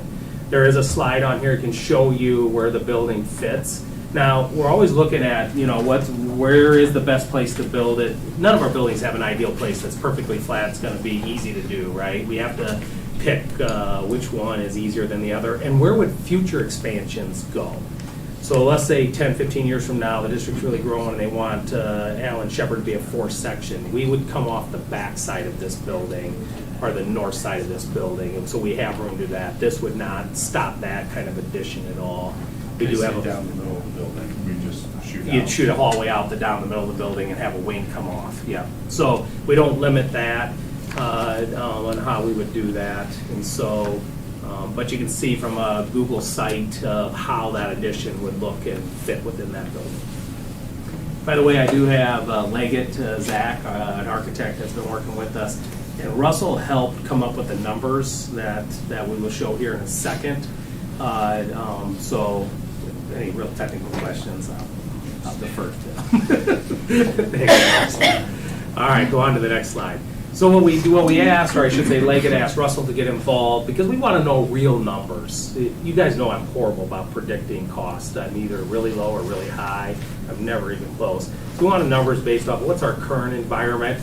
And so they break it down here to give us different things that would be going into there in the cost. Go to the next one. But in the end, if you're like me, you want to know what's the total cost. You know, it's 10,640 square feet in its current design. We're talking about $4.2 million. Can I ask a question? Yes. While I remember. So this is to you guys, since Joe's not gonna know this one. This is current market conditions for these prices, for these unit prices, current market conditions? Well, we were trying to build in some escalations for 2023 That was my next start, question. but, you know, as volatile as the market is right now, it's kind of hard to predict costs, but the idea was these were based on 2023 start. So these are somewhat padded. Yeah. So you did include an escalation factor Yes. in there? Yeah, because Leggett and Russell both work with us, and they know sticker shock is not something we react well to. We asked for that, and Leggett, I'm sure, asked them to be conservative. You know, we'd rather this look like it's going to come way over so we can predict. We know what neighboring districts have seen here in the last couple of years. They go out, they bond out, they go out, they bid, and then it comes in way over, and they have to start the process over. And so we want to try to take care of that. The other thing I find in this day and age, there's nothing under $1 million, it feels like, anymore. It's expensive to build, but there's no indication it's coming down or we're gonna see a dramatic decrease anytime soon, so. But this is, I mean, this is also, this is for current today, this isn't for next year. No, these prices would include an escalation. for Right, as you state.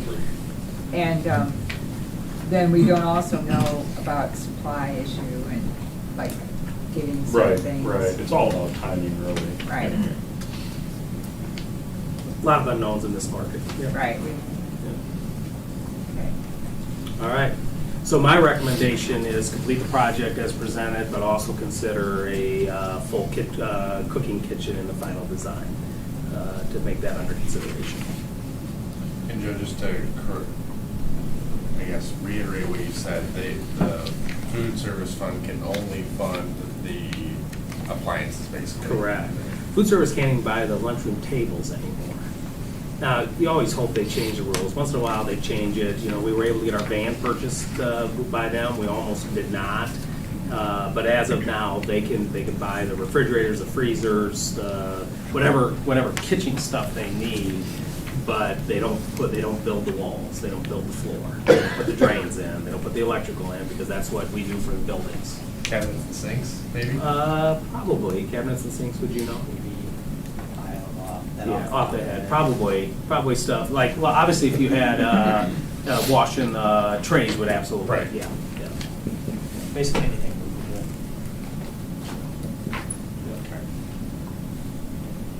All right, let's go to the next one.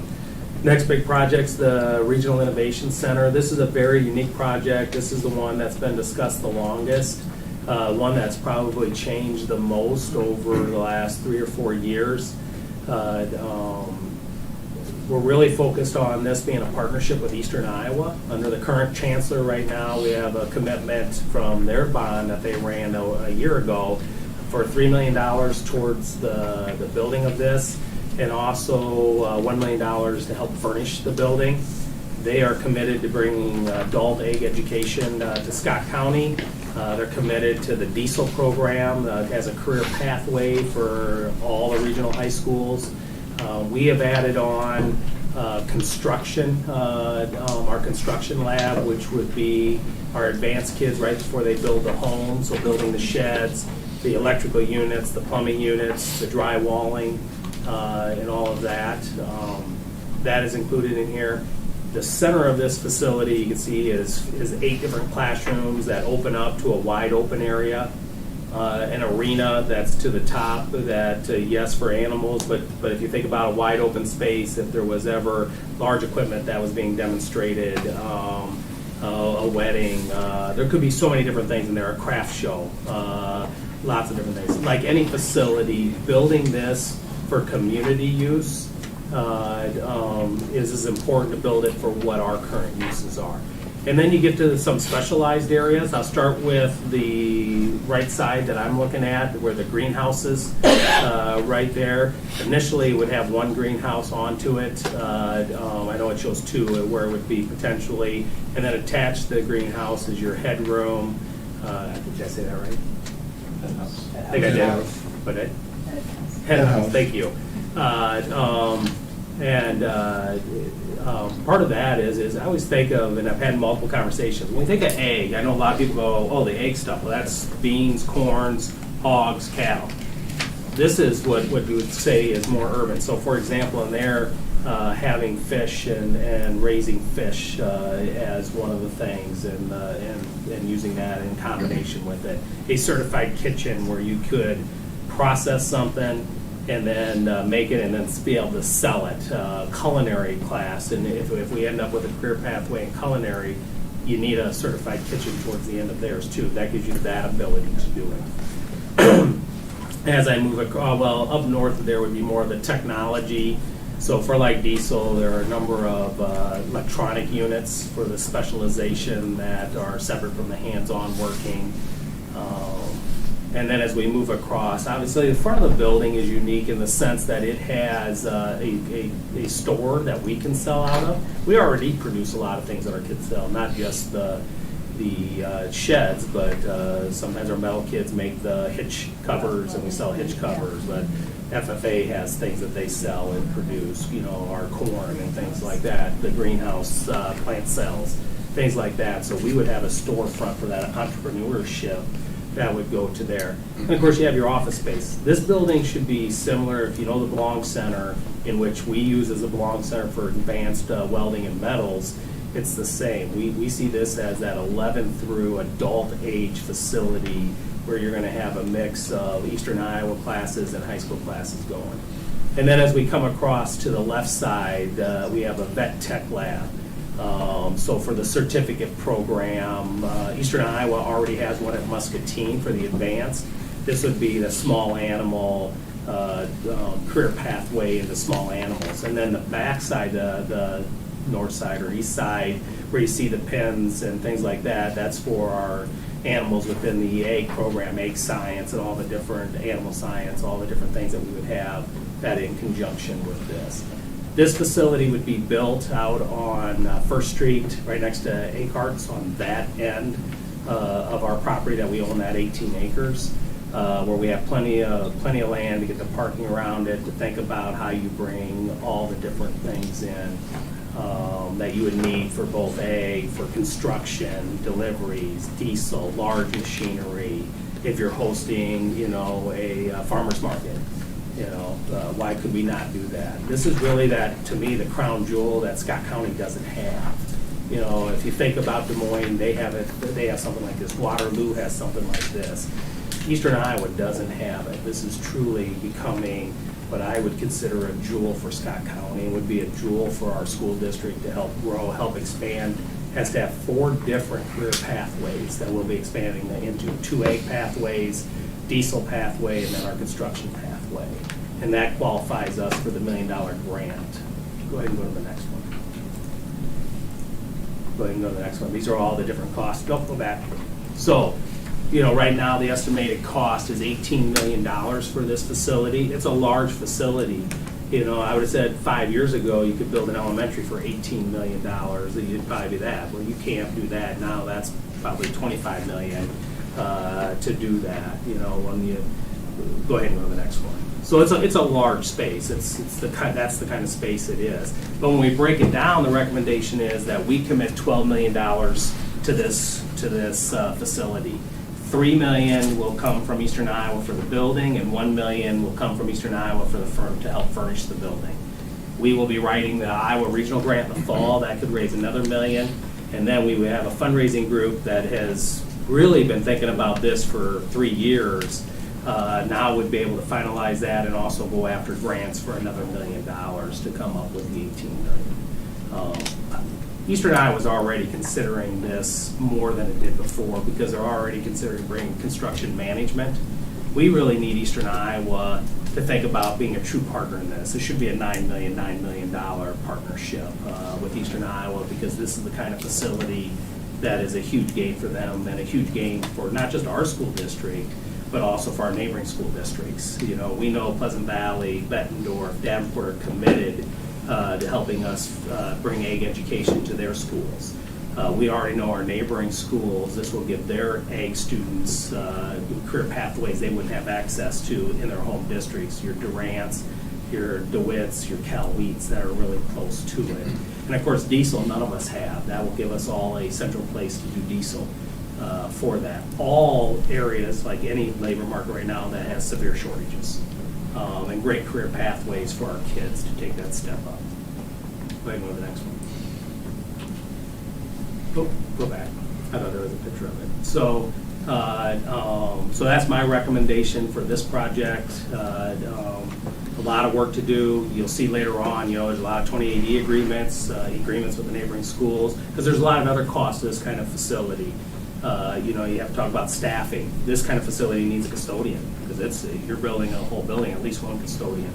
It will need a receptionist / administrative assistant, especially open to the time when we have kids coming and going for it. And so there's, obviously you have utility costs. We estimate to be $42,000 a year.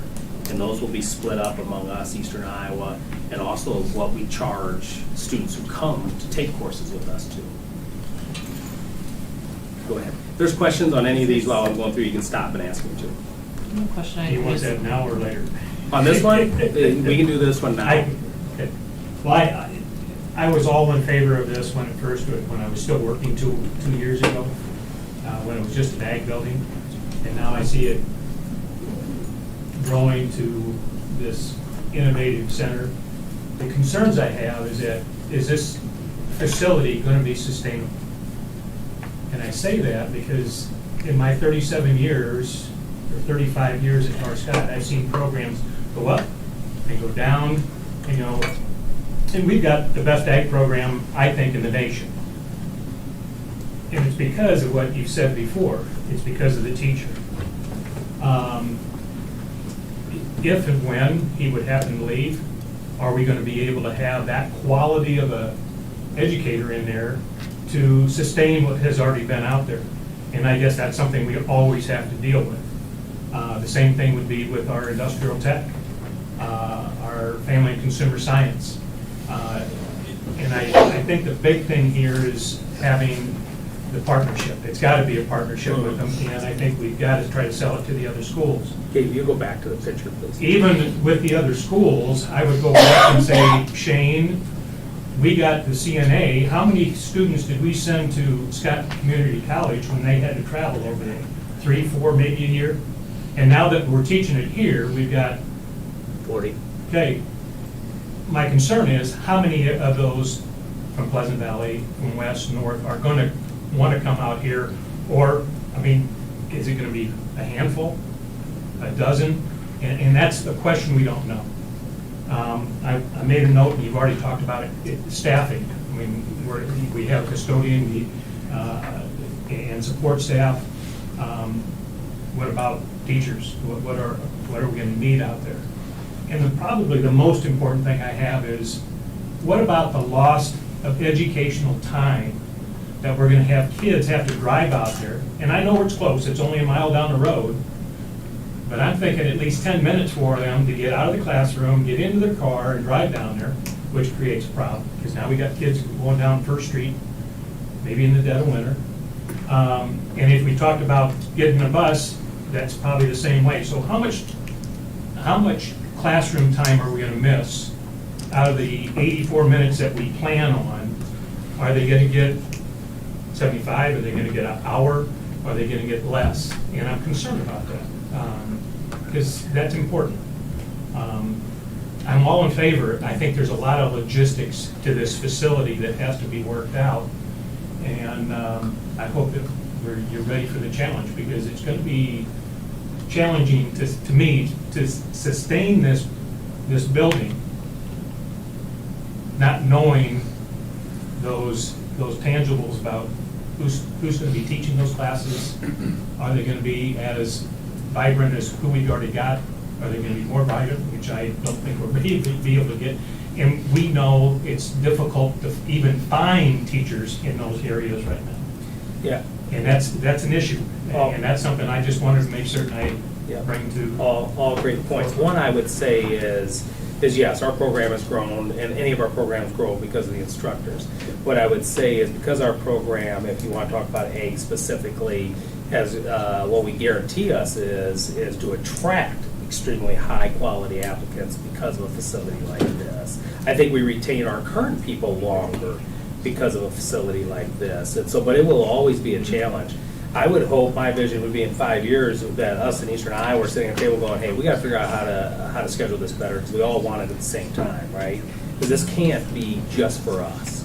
And I would agree that our neighboring districts need a feeder program to truly send kids to us. But I would also say, in an era where school choice is becoming more and more, this positions us to say, well, if you don't do it, the families that truly want it are going to pick us to come, and we'll get all your money instead of paying your credit, and which already happens to programs like this, because we're the only ones. We're the only ones in Scott County that offer ag. We're the only, well, us and Davenport are the only ones with the construction. If this is the only place for diesel and you don't want to send your kids for diesel, then even if it's Eastern Iowa's program, it's us. So I think it puts us in that kind of position. But it also has to be one that we market and people are using the facility even for non-educational things.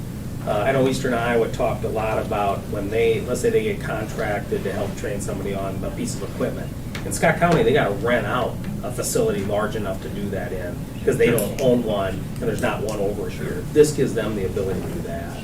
And that's one we have to really work on with Scott County, or on Eastern Iowa, to say, you got to envision this building more than you're current envisioning it. Now, we're at a little bit of a lull while they get a new chancellor, because I think the chancellor drives a lot of this too.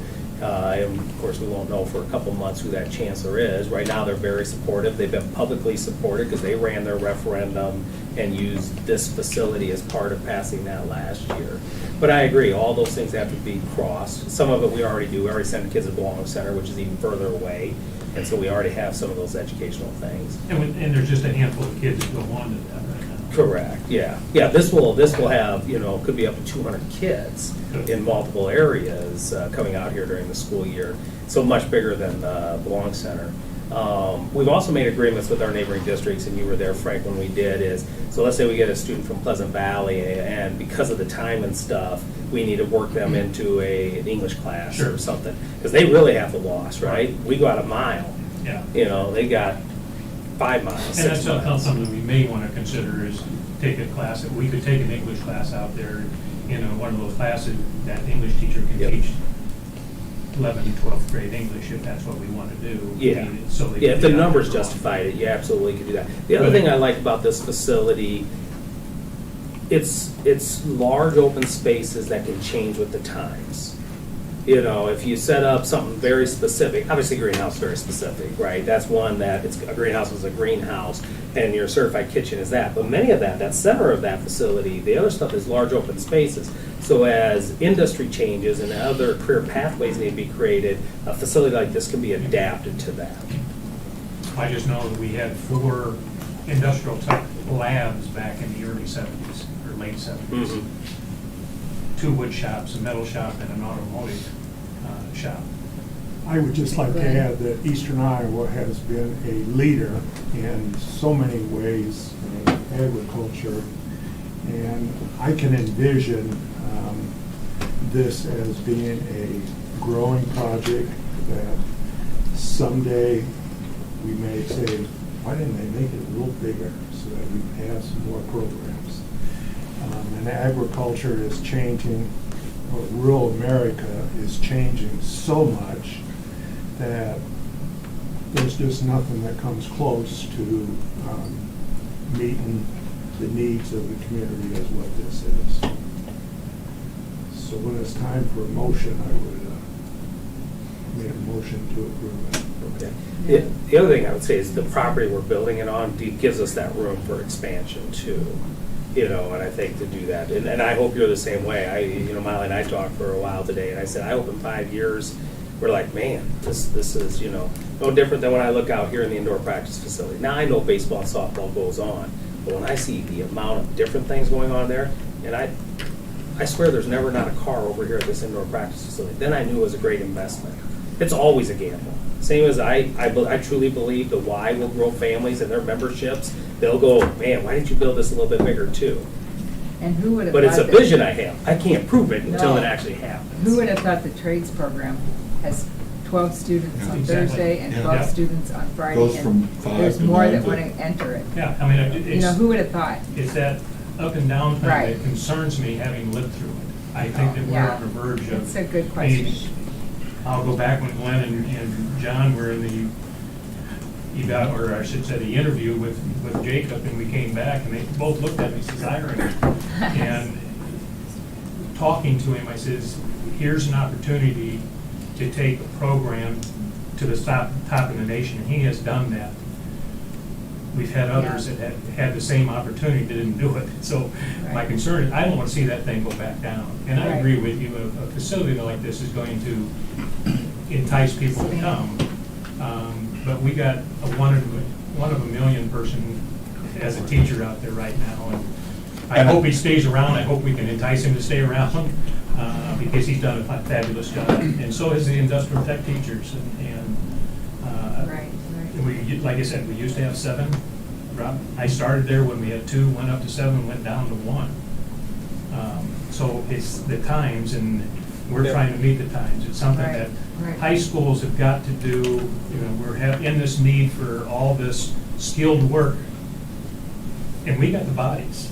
So we got to give them the opportunities to get out there and work for Russell and so forth. So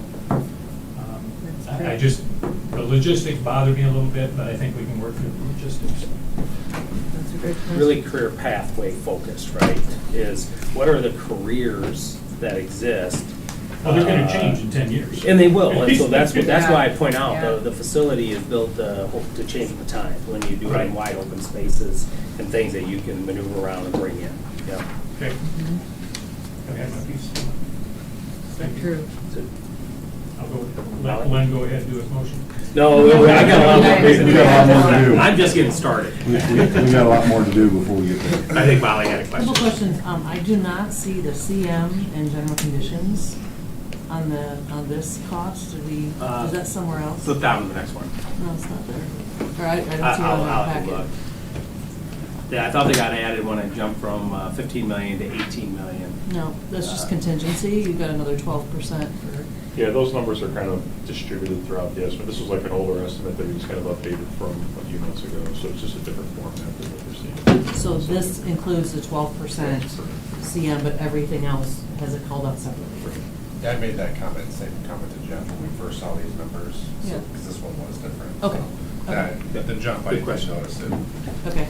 And then, does it also include all of the parking around? I didn't really. Yes. Okay. That's the 1.2 million cement. There's an external. It's most likely Division 32 exterior improvements. It's gonna be your exterior improvements. Exterior Parking lot's gonna be in your, That's Division what I 32 will thought. be your parking lots. The 1.4. Landscaping, things like that. Okay. The last time we talked to, and I'm not sure it's in here, the got in here, is how do we make this adding like solar immediately, so we bring our ongoing costs down immediately? I was using the word lead, and I really didn't mean lead, I meant lowering our costs. Energy efficiency is what I'm talking about, is let's get solar considered in it right away, because we drop our electric, a building like this is gonna save us dramatically per year if we're producing our own electricity for it through solar and things like that too. So, and we have the space to do it out there. And it can connect with what we're And that- doing inside the building. And that can come later on, it doesn't have to be tonight. Yeah, it could, but it'd be one of my recommendations, we look at that as while we're building Okay. it, because the best time to do it is while we're Is then, building yeah. it. So, yeah. I just had a couple other questions. I only joined the facility committee this meetings. This is my first review on it. And I know that, you guys have been working on the facility for several years, like you said. When I look at this, there's 4 pathways, as you mentioned. 3 don't exist today. 1 does. I think we should also take a look at what the needs are for current and future. So the trays right now here is what we have for current students, and we know have enough space for that, what we currently are. So what is expanding on their pathway? Joe, you mentioned HVAC. HVAC would be the one thing that they would love to get So should we expanded. look at that as well for having that expansion for what your plans are for pathways for those as well? And not coming back and saying, oh, shoot, we should have space for HVAC and that sort of thing. I think when we're planning this, that's the time to look at what's current needs and then what's future. I had the same questions as Frank about staffing. So if they're new pathways, that means we don't have staff for them today. Is our staff sufficient to handle across all 4 pathways? And really, it's not existing students, because existing students don't bring more funding, right? It's the new students that would bring additional funding. So it's students coming in, that sort of thing is definitely something we're going to need, I think, from a funding perspective, to offer these new things for across all of the pathways, right? So we've got to be able to staff, and I was interested in what our projection is for students, new students using the new classes that we offer, et cetera. So I looked at some of the Ed Insight data just to see I'm assuming that's kind of where we get how many students take what classes, and there's, from what I can see, a decline in the last couple of years, or the last year at least, in both the industrial and ag classes, which I don't know if that really reflects what you're seeing. But anyway, so my concern would be, yes, how do we, with the new classes, new student money is also, I think, what we need to project and understand. And then the partnership with EICC is going to be key. And it's got to be more than $3 million of an $18 million facility. And the ongoing 2080, I think, will lay that out.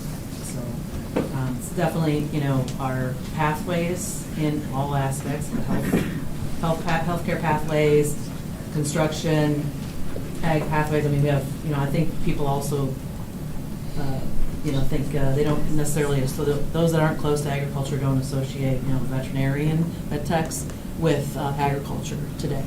And so I think there's also a lot of learning for those that maybe aren't as familiar with the ag space. There's a lot of good things that, culinary. I mean, there's a lot of great things that we don't offer today. So I'm sure we'll work through those details as we kind of refine what we're going after here. And the last thing I'll say is, 4 years ago or 3.5 years ago, we were talking, future ready was the buzzword, right? And so our construction and trades were booming at that time. And I think we just need to make sure that they have what they need also to not only take care of what our needs are today, but also grow that pathway as well, because like everything else, it'll continue to grow in those areas.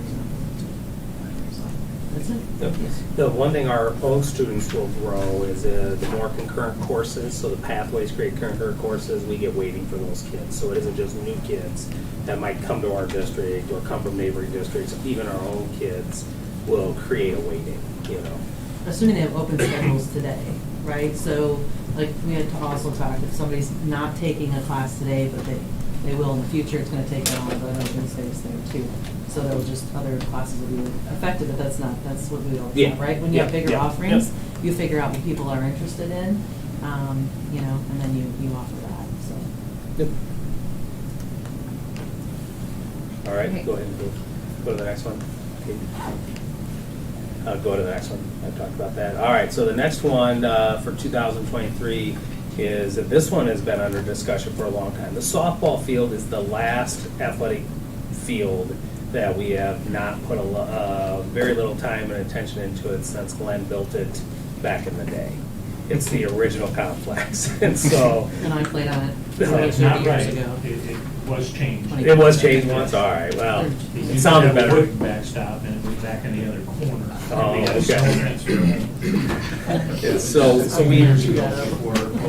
So we've known that we have been talking about getting the softball field moved over to this athletic complex. What this athletic complex has lacked is a concession restroom for tennis and soccer. So tonight, if you were here, there was a tennis meet going on, a soccer meet going on. We have one porta potty that's close to them. Everybody else has to walk up all the way to the baseball. So needing that to take place. Parking is a premium too. And if baseball would have been doing a spring game or something today, which later in about 3 weeks, we will end up with a baseball going on, tennis, and soccer. Now, parking is a major premium. We add softball to that, we desperately need more parking.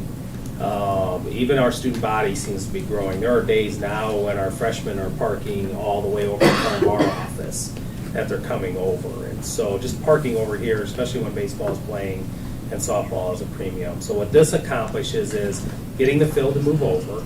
You can see where it was designed to go in that location from when all the infrastructure was put in underneath, and then adding that concession and restroom, and the proposal is the parking up above.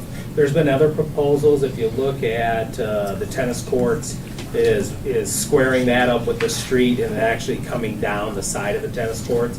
We'll look at all of those things in the design to see what makes the most amount of sense as we move forward in the design.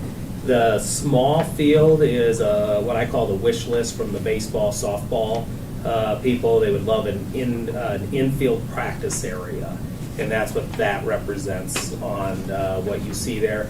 The going at an angle, that's the batting cages that are needed, outdoor batting cages that are needed that softball currently has. Go ahead and go to the next one. And this will be just a natural grass. Natural grass fields, correct, and not sand-based because you can't keep up the wear and tear on outfielders in a sand-based field. Turf was talked about. our coaches are not in favor of turf. They want a natural gas field. Go ahead, go to the next one. So that price tag right now for the total project is estimated to be $4.2 million for that project. And so those three together add up to, and you'll see later, $40 million. It's just shy 19.6 of $20 million if we break them down into two $20 million chunks. But I guess one thing to point out too is people may look at it and be like, hey, we're spending $4 million on the softball, but really we're building a nice concession and restroom. Correct. For. And the parking for all sports. For spring sports, because Yeah. otherwise you have to walk 20 minutes to get your concessions. for Yeah, soccer. go back to the picture, will you? I assume most people have been here for a baseball game. All the parking in front of our office is really cannot be parked on. It's you can get your window broke if you want to gamble it there, but you can't. And most of the parking, even along the driveway coming in, is a danger zone. And so we lose all of that in the summertime. Where we propose that parking coming off of Iowa Street, now you have close parking for all of baseball and softball. That the rest of it, because of foul balls, is out of play. We need that now. They're all over the grass. They're everywhere in the summertime. All right. Yeah, so it isn't just about softball. It's about everybody who uses this area to finish off this complex. My recommendation is complete the project as presented. The practice field, I consider an alternate and potentially a fundraiser. It's included in that full number. That was about $500,000, as I recall, on one of the original ones. I don't know how this one broke it down. So it really is at $4.2 million. If you drop the that practice field out of there, it would be a 3.5 to 3.7 million. That's how much that infield was estimated to cost. Too is the Booster Club did purchase new scoreboards for the baseball diamond and the soccer field too. Correct. So I don't know if that's been publicly announced, but they're on order anyway. Yeah, and it was for softball. And we think the concession stand is about right, or? I don't think it's about right, but I have a hard time envisioning, I think it was 1.2 million in a concession stand. So again, Restrooms, storage. guest room, Nothing's under a million, Joe. and you'll see my recommendation of bringing on a construction manager. I think as we go to a full team, our district, since I've been here, our lab, we talk about what do we need to use. And then we want it to look good, right? We want it to last, but we don't build a Taj Mahal. We're not gonna put a look in on the outside. I know a neighboring district who spent more than we did on our indoor practice facility for about half the size, less size. And I'm like, why would you do that? And our architects know that about us. They know what we're doing. In other words, we're cheap. We're practical.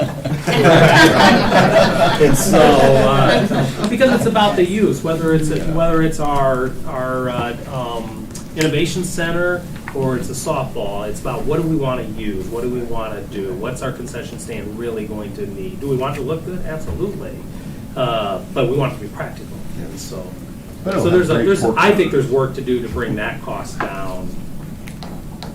I What you think, Johnny? So I think it's. I bet it has great pork burgers. Yeah. Yes, guaranteed. There's no other kind. All right, go ahead and go to the next one. So now we're starting the 24 projects. Originally, I had the welding in the first one, and that obviously is an option as we go through things. What we need for our welding is to double its size, partly because of just the amount of kids that we have in welding and dividing up and getting more welding stations in there. But we're also going to a full-size metal lab. So right now, we don't have room. We own 3 different lathes, I think, or 4 different manual milling machines.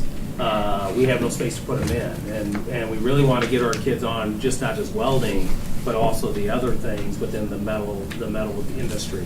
And so we need the space for that. This would be taking over the entire current facility, including that garage that the high school uses, because we have storage space over here that we can get their stuff into, and then that would be able to renovate that, double the size of it going off the back sides. and make it a much bigger and be able to handle and do the stuff that we want to do for kids. So that's the metal one. That's cool. Go ahead and go to the next I one. took a neat metallurgy class at Iowa State, and I still have the necklace. I think we should have that metallurgy. Yeah. Where, Go back. is there going to be an overhang that doesn't look like there's an overhang for storage material? Go ahead, go back. So the last we talked, and Zach, you can help me, was really looking in that garage area or somehow having it go right inside. Yeah. Inside storage. Yep. So using that area. So these students also go to the ones.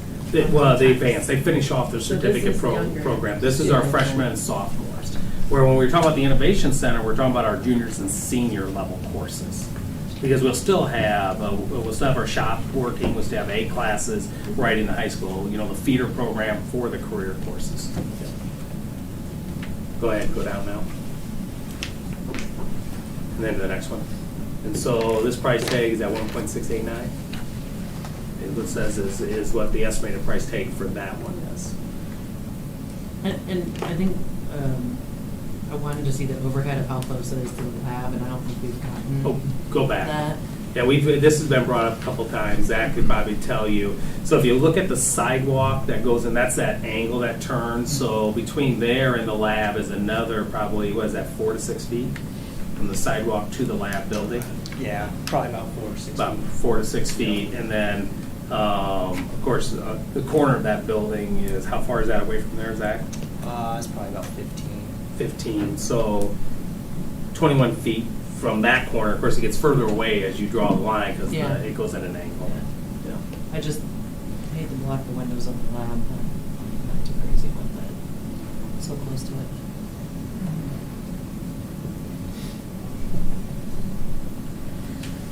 Any other questions on that one? I'm- That's filling a high need for us. Yeah. Just due to the volume of the kids. And again, we have a great instructor. It's built the program Yeah. up. That means everything too. But we could take it further and take kids even further with when we double size that facility. I would also like to see what would be the west side of the building, that detail in an overhead map. I'm not gonna change my vote or anything on it, but an overhead laying it out would be nice for me, like we had for, I don't know, Shepherd or something like that would be. Oh, would be yeah, nice, yeah. That I could see where it sits and all Okay. of that. All right. Good point. Right now, it's got Center chain block. link fence around it, and but it's gonna be a little bit bigger than that. Yeah, chain link fence is gone, Yeah. but that Right slab outside. is Yeah. there. The slab's still there, and it's The probably. slab's still there. Yeah, Still there, It's, yeah. it's a few feet, I think 3 foot bigger than the slab. It's actually more than that, did you say? No, it's about 3 feet bigger than that slab. Bigger than that slab? Yeah. Okay. Yeah. But for this program in particular, like you said, the immediate need, we've had several of our students go on to work like Eckhart and John Deere and a lot of others. Yeah, that was our successfully. first certified apprenticeship program. Right. Should it still here? Sneak out. We had to get money from the soccer game. Oh, okay. He's working. So I'm trying to think. I'm going to the signing day and help MC the signing day, same day as the banquet that you got the notice on. And so I'm not sure who we have. I was going to ask Shane. I don't know, Dave, maybe you know who are we signing for apprenticeships? I have a list somewhere. Do you know how many welders? If you do, pop it up later. I have a list somewhere. 7 or 8. I took photos of Was it all of them. welders? We have some No, other I took ones. more than that, all of you. Yeah, we have other ones. We have other apprenticeships now. So, okay, Katie, go ahead and move on. We have 5 welders. 5 welders, thank you. I just want to be clear, I get the need, but 1.6 to expand a cinder block building, move it over towards the lab. I don't know if there's other options or Yeah. other spaces, or what's a separate space cost, but. Just my working in construction, I'd say 1.6 for what we're doing is probably a pretty good deal when you have everything inside. We have everything inside though, right? It's That's all the new problem. ventilation, it'll need all new ventilation. Oh, I thought you were That's getting where a lot of your sheets. I costs, thought you were because getting sheets. I Sorry. question that too, and a lot of it's the HVAC costs, in particular together for the welding and Yeah. everything. That's not cheap, but probably looking at $4 to $5 million for a building for what we're getting for that square foot wise, to start from scratch. And you wanted an external building, nothing connected to anything else, right? That one has been inside, it used to be inside Eggs Shop Used to be / Small Eggs, Motors. yeah. That's where it was, and we moved it to there when Head Start quit doing Head Start, because that was our Head Start building.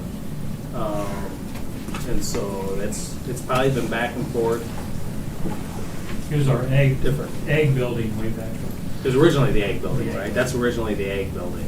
Yeah. What's the plan for the space of the current trade? When they move?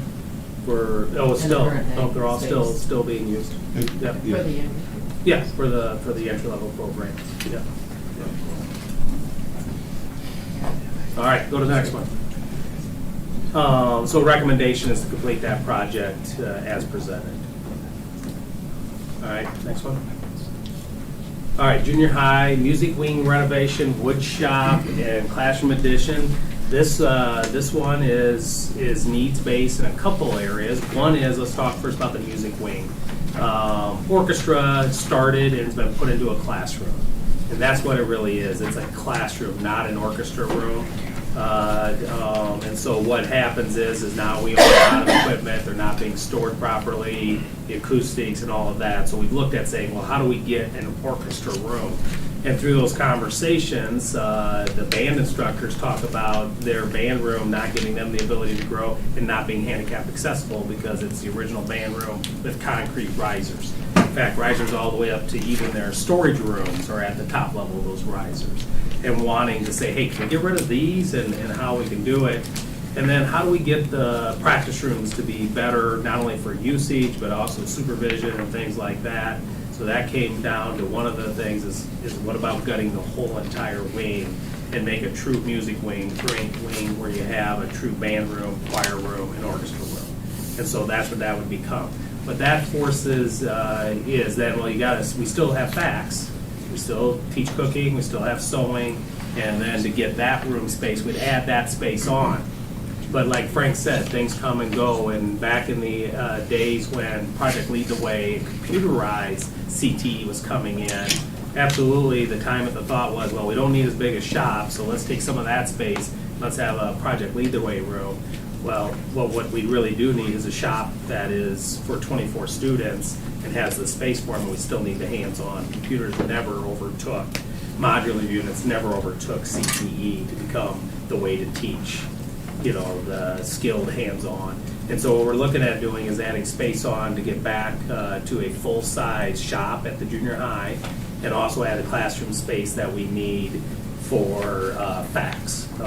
Right there, that kind of shows a one room. We're really looking at, well, you see go ahead and go to my recommendations.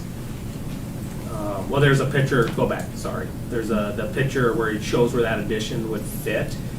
Fit right along the large gym, new gym, whichever term you use for it. And then come right off the back. Trying to avoid going any further north because of major utilities there.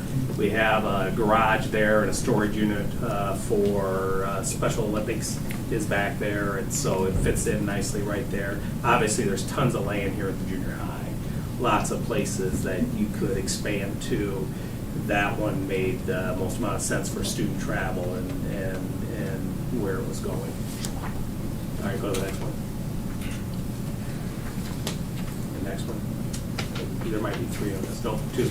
So that's $3.5 million for the renovation, and then obviously the additional space that takes care of those issues for us and gives us the needs that we need.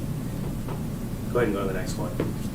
And I think there's where I said complete the project as presented, except really take a look at having two separate rooms for sewing, just like we have now. We have a sewing room. It doesn't have to be set up the same way because there's kind of this shared space that we may not need, but having two separate rooms versus one large room, you lose a lot of flexibility that who knows in the future. Maybe it doesn't need to be FACS in the future. It changes to some other exploratory. It gives you that flexibility potentially. So you're saying an additional room, or you're saying splitting that room up? that amount of space would become 2 classrooms instead of 1 big classroom. Yeah, I think they had a lecture in there. Again, all of these are conceptual designs until we move to the level where we're gonna start getting together to get the fine details. That's where we can talk about like the full kitchen. That's where we would come to the two rooms versus 1 room. That's when we beat up the architect and said, no, we're not building a $1.2 million concession. Right. Help That's us here. where we would- That's where we do those things. So. We do 3 months for the first round, whatever it is, and then we're not far off from those discussions. Correct. Yeah, you'll see, I have a timeline coming up. All right, go to the next one. All right, Neil Armstrong, very similar story to Alan Shepard. One, it is still a space issue when we're trying to feed kids and trying to get ready and have Phi-Ed within that same building for a 2 and 3 section school building. Definitely has it there. The difference here is Alan Shepard's current gym is really a multi-purpose room already set up because we have a serving kitchen out of there. Or Neil Armstrong, thank you. Neil Armstrong already has that set up there. So when we looked at that, instead of, you wouldn't rebuild the kitchen and everything, we could build a gym instead, which becomes really unique in the sense that if we put in some bleachers and stuff, you have another facility with a wooden floor for youth athletics where parents could view. A lot of times in our elementary gyms, you got to stand and watch. And it would be unique for that community to have that gym, but also unique to have a multi-purpose room that could be used for many different things and have both things going on. The other need that they have is typically every other year we have 3 sections of kindergarten. This only has 2 kindergarten rooms. That's those 2 big rooms, 40 and 41. We would be looking at putting in a kindergarten room, but also our 4K room is just a general classroom. It's room number 32. It's just a small 900 square foot classroom. They're very similar to kindergarten. You want a restroom in there, you want those things. Having this addition, it would give us the ability to do that. It'd give us an ability to have the gym have its own entrance, so in off hours, people don't have to, right now, because the way their bathrooms are, you can go all over that building when there's no way to lock that building down. This would give us the ability to do that. The area with that zigzag triangle would be as if it, again, we ever grew 10, 15, 20 years from now, a board and a superintendent could look at, well, where would we expand another section? This gives us a potential area to expand. Going the other directions just cause you to have to replace other things, whether it's a parking lot, utilities, or the playground kind of surround this building. Lots of land in this building, but not a lot of land to build off of the building without moving a bunch of other stuff that will add to that building project. We're not moving to place that. That'll be like 15 years till we can do one by then. So it does give you, it does give the district still to be able to grow off of this and have the hallway that would go there. And you're always looking not to make classrooms have no windows, right? You can fill in, like there's a couple areas you look, well, you fill those in, yeah, but now you have 6 classrooms, no windows. You like to have that fresh light, that natural light coming in. So that's what it solves in this one. It takes care of our early learning that the building doesn't have there, and it creates that separation between gym and our lunch multi-purpose room. All right, go to the next one. And we talk about how do you open up the gym area but not anything else in the school, right? Yeah. And that's where they have, when the bathrooms have that hallway to them, where you can go from either side of the bathroom in their building, and I think they're the only building like that. For the most part, it just creates a really wide open building. School board meeting. Walk in a school board meeting, sit down, listen. No, I just mean the new area. I mean, it doesn't show this now, but I think the intention would be is that you could just literally open up the gym area. There'd be gym, toilets there. That's it. And Yep. that's it. And the rest of the school would be, locked Yep. off or whatever. Right. So from a community standpoint, too, it's really great. Yes. There's an entity right there, yeah. Yeah, Yeah, absolutely. so for like when Parkview has their league, basketball league in the winter, that would facilitate that. Katie, you go back to the other one for a second. You also have, if all your early learning, kindergarten, 4K is in one area, you can have them enter, Ed White already does it, right? You can have them enter specifically here. Nope, they'll come in. And help with parent They traffic. also make the team breakfast, yeah. The other thing that, even in the morning, and it may not, there's other things they could do here too. They have, right, basically no foyer. Well, I don't even know how big yours is. But I can almost touch. You can almost touch. So if kids get So early, creepy. they can fill that up. This gives Yeah. the school a chance to also bring kids in further into the building, into another foyer. I know the office isn't there, but it does create other opportunities too for In the them. gym. Well, Yeah. Yeah, because we have 110 kids eat breakfast, and if they're just hanging out if they're in there at 7:30, that's a long time, but we take kids out in the morning, but that's still another 150, 200 kids we have out there, that's another supervision, which is good to do, but at the same time, if I could not have 150, 200 kids by 8 o'clock in the morning, that'd be okay too. That's great. Yeah, there's a lot of side benefits as you look at it. I think an indoor recess Ed White already has that advantage. They have a gym to use it for an indoor recess because they're not eating in it at the same time. All of a sudden you have our other two buildings, to do that. Ultimately, all of our elementaries would be nice to have a multi-purpose room, not their gym, right? It's good for the community, it's good for the school. Yeah. And so, there's a lot of advantages. You could sit and go, oh, that's right, we could do this now, we could do this now, we could do this. So the preschool would go over and the 32 would just become an extra classroom? Correct, yeah, and space is always needed, especially as we get specialized programs, when we bring in our school-based therapies, every single computer lab at the elementary that's being freed up are all being converted to something that we need. The space is needed at both those buildings, so any classroom space we add is only a benefit. Okay, go ahead. And there, that shows that overview, and we'll get those added for future presentations if we need them. I like that for all of the projects. So you see where it'd be built off of to it. At one point, we looked at the gym going at a different angle, but it gets so close to those homes, and gyms are tall, we really felt keeping it away from the backyards of the homes was better. Wings are much lower and wouldn't have that same issue. So, all right, go to the next one, and the next one. So this one is almost $6 million, $5.8 million for this one. Purely just the space and the gym configuration versus it. Because I caught that myself going, why would Alan Shepard be so much cheaper? But they are two different type of builds. All right, and so my recommendation is complete this project as recommended. Next. So the other project that's come up is our Lancer Stadium renovation. We did have a group go tour Muscatine. They've done over the last few years a major renovation to theirs. We are probably the last large school district that has not really done a major renovation to our Lancer Stadium. It isn't just about football. If you think about all the activities that happen at Lancer Stadium or could happen, because we're going to talk about turf, but because we have a sand-based field and the amount of upkeep it takes on our sand-based field, so when Ed White wants to do a movie night, I'm like, well, why aren't you out on the football field doing that? Wouldn't that be perfect? We got this huge scoreboard that has a phenomenal digital board and a huge speaker system. Well, the wear and tear on the football field is too much of a risk.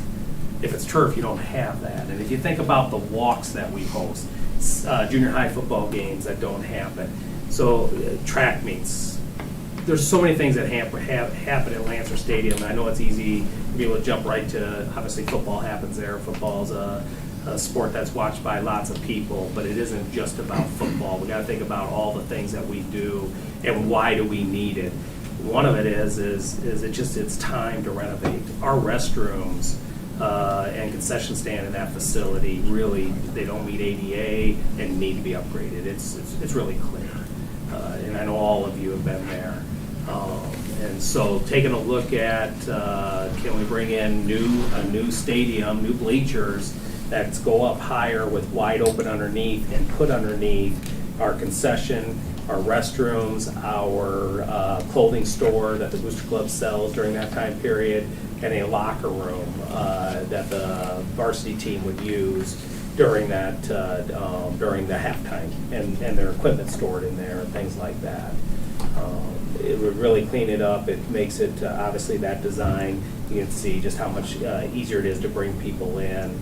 and do that. And so there is the picture of the different things to do. New ticket booth, different entrance way that comes in. Obviously the logo somehow there in the middle, and then getting all of that underneath new bleachers. The bleacher count was how many exact, do you remember? I do not. Don't remember. 2,800 is what I was thinking. 25 to 2,800 is what it does. What's really difficult, can you go back one? I don't think we have a, do we have a Google picture? Our footprint is so hard here.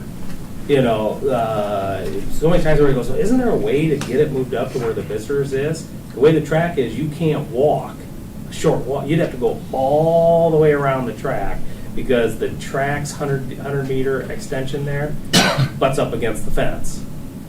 So you can't walk people that direction, you know, and then it's like, well, can you go to the south end or the west end, whatever it would be, and do something there? Well, then there's no parking there.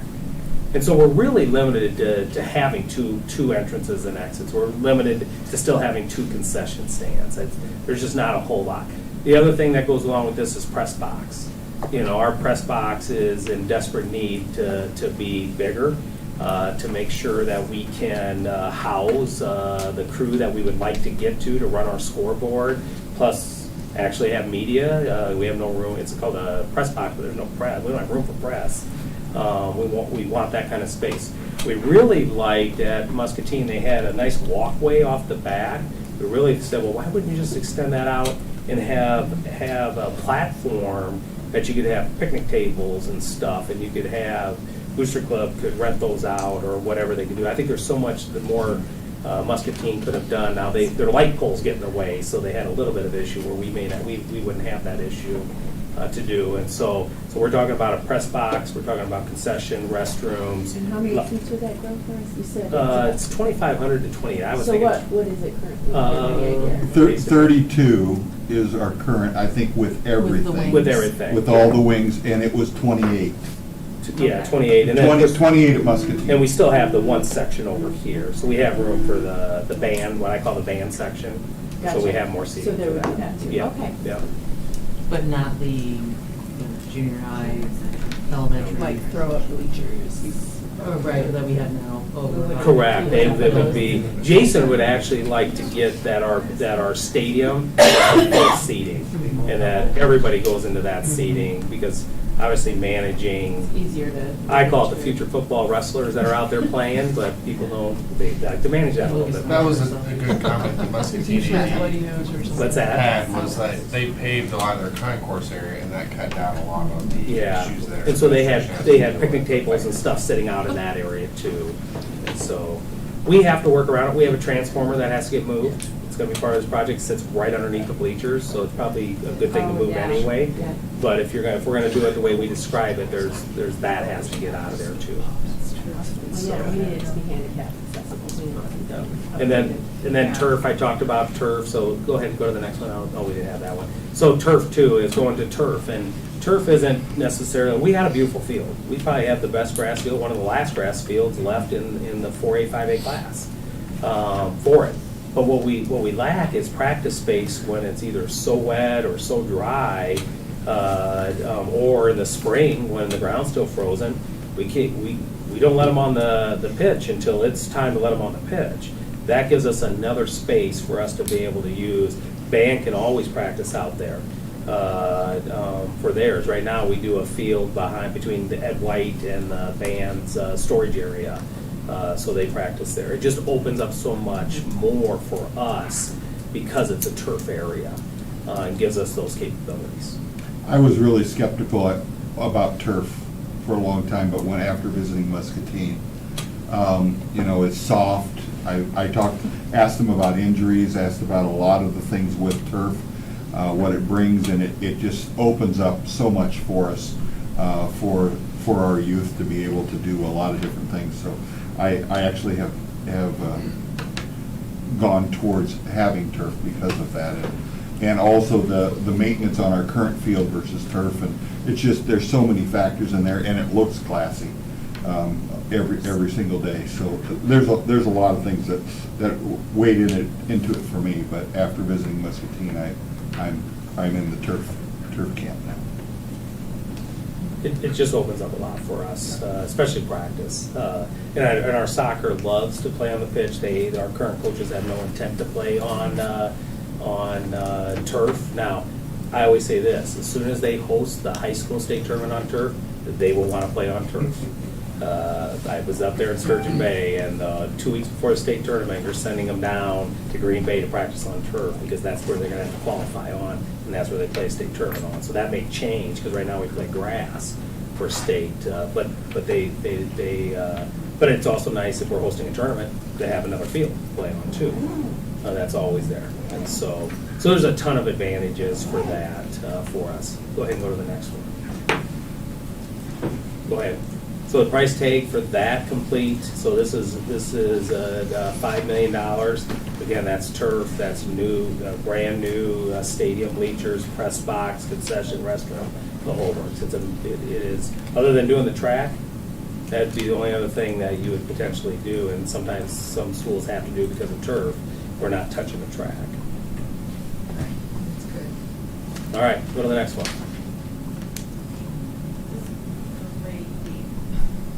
No, it doesn't. Keep going. I think there's a little extra detail In on case that you one. want any real details. Keep going. they're in here. There's more details. That's Shouldn't right. be So there. the recommendation. We'll go through it tonight. Just a little extra. Yeah, you guys. Item, line by line. That's usually what happens. Well, not That this should not week. be in It there. won't be this week. We will do it again. He's being really earnest. So my recommendation is complete the project as presented. All right, go to the next one. So what does this all mean? If you look at our projects, it's right now, under their estimates, just shy of 40 million. I think it's like 37, I can't remember where, 37, 38 million. But we also know that, yes, there's an escalator for spring of 23, but we don't know spring of 24. You know, could things come down? Can we engineer them to come down? Absolutely, things like that. But it's right now estimating, let's say I have 40 million. How would we come up with the 40 million? 20 million could come from general bonds and election on September 6th of 2022. So that's against the property tax. The advantage we have right now with the property tax is the fact that our valuations are going up. That even TIF companies don't get exempt from obligations, from bond obligations. So, you know, your Amazon, your whatever we have TIF, yes, they do on our regular school taxes, but not Pebble and not bonds. And so that even opens it up. But now we will work with a bond company, PFM, to really analyze what that looks like, what the implications is. But our preliminary work puts us in a really good position to ask the voters for 20 millions against general bonds. And as we analyze it, we believe it'll have minimal impact on our tax rate just due to our valuations over the time it's going up. And then the other one is raising the $20 million against SAVE bonds that the board has the authority to do. Both of them do not bond us up to our max. I know some districts that bond themselves so much, then future boards have no room to maneuver. Bonding against the SAVE for the 20 million still leaves 1.5 million to do for projects per year through 2049. The 20 with Jill, do you know off your head how much bond capacity we have? for I general was bonds? just doing the math. And that, while she's doing that, the 1.5, that's accumulates, so we don't necessarily have to use that. Correct, yeah. Because there's lots of. Close to 80 million. So close to 80 million is what we could do because of our valuations in our school district. We can do that. So we're really asking for a pretty low bonding capacity of us. We're not really hitting our bonding capacity. I think even when you add SAVE and Pebble, potentially you're over 100 million in bonding capabilities.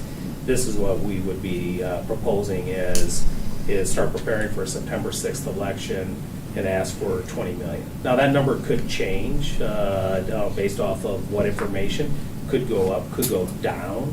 You know, we may come back and say, you know, we really want to protect ourselves, so let's go look at general bonds for 25 million, for example. Because again, I don't want to be in the position like neighboring districts have been in. They've ran bonds, passed them, which is great. Comanche, Clinton both passed them. Then they bid out the projects. and they had to start over again because their projects is over what they have the capabilities of doing. So now either you're downsizing your projects and doing things like that. That's one reason we asked Leggett and Russell to say, be conservative. Go high on these numbers because we want to cushion ourselves that way. There's other ways we can cushion ourselves. So we will prepare over the next few weeks if this passes and you guys say move forward, say, well, what does that exactly look like? But based off of the proposals that we have right now, we're estimating $40 million is what we would want to fund, or what we want to generate to be able to have to do the projects I presented to you tonight. Go ahead and go to the next one. If it passes and we can do that at the same time, I truly believe we need a construction manager, just for the pure volume of the projects that we would be doing over this time period. Right now, Scott and I really oversee when we start doing major projects. When you have this much going on at one time, it would be extremely hard for us to be the only eyes on projects. And having that true partner as a construction manager there would help us and help oversee it. But also the development of the projects, you know. I want to push on some things and say, is there another way of doing this that could get us what we want, but get this thing under budget? You know, to help me and help us understand. And when you put a team together of a construction manager, an architect, and the school district, I think then you can really fine tune projects to make sure you're meeting the needs and meeting a budget too. And so that's, I would recommend that we would get started right away and set up an interview process in the facility committee, interview construction managers, which we know we have local people we've worked with that we trust, that and there's multiple companies that we go through that process and get that started, and that would be taken care of here in April. Go ahead, go to the next one. Other things that we had, we talked a little bit about 2080 agreement with Eastern Iowa is going to be essential, not just on the building of it, but also the ongoing cost. This needs to be a shared facility, and that stuff, just like we did with the city, needs to be spelled out. Also, our agreements with the other school districts. So we need to talk about, what does it cost to send a kid to a program here? Eastern Iowa, with our north and south and their regionals, they have a $2,000 lease agreement per, Shane, leave again? Yeah, Man, every time I need him, he leaves. I think it's per student. They do a lease agreement to help cover the cost of the buildings. And they pay that out of Pebble. Because it's a lease agreement, you pay it out of Pebble. It's kind of a weird situation. Here in the metro area, we said, there's no way we're signing that agreement. We're not guaranteeing you seats, and we're not paying for, most of us are using our own facilities. That doesn't make sense for us. It makes sense for you, for these facilities out there, but it does make sense for us now. If we build a regional center, they have to help, those expenses have to be covered by anybody using that center. Of course, we have public hearings and then a bond election. Those are all legal things that we'll have to do. So, for example, one of the public hearings we'll have to have right away if, for the softball field, that public hearing would have to happen immediately because you can't use saved dollars on any athletic facility unless you have a public hearing. And so that would be right away. So there's public hearings, there's bond election, and all these agreements that need to take place. Go ahead, go to the next one. So kind of a timeline that we put out there. Tonight, obviously, we're sitting here. I'm looking for us to get off of the plan stage and get to the presentation stage, and that's approving the project plan. Construction manager, I would like to have on our May 9th board agenda to approve public hearing on the May 9th for the softball complex.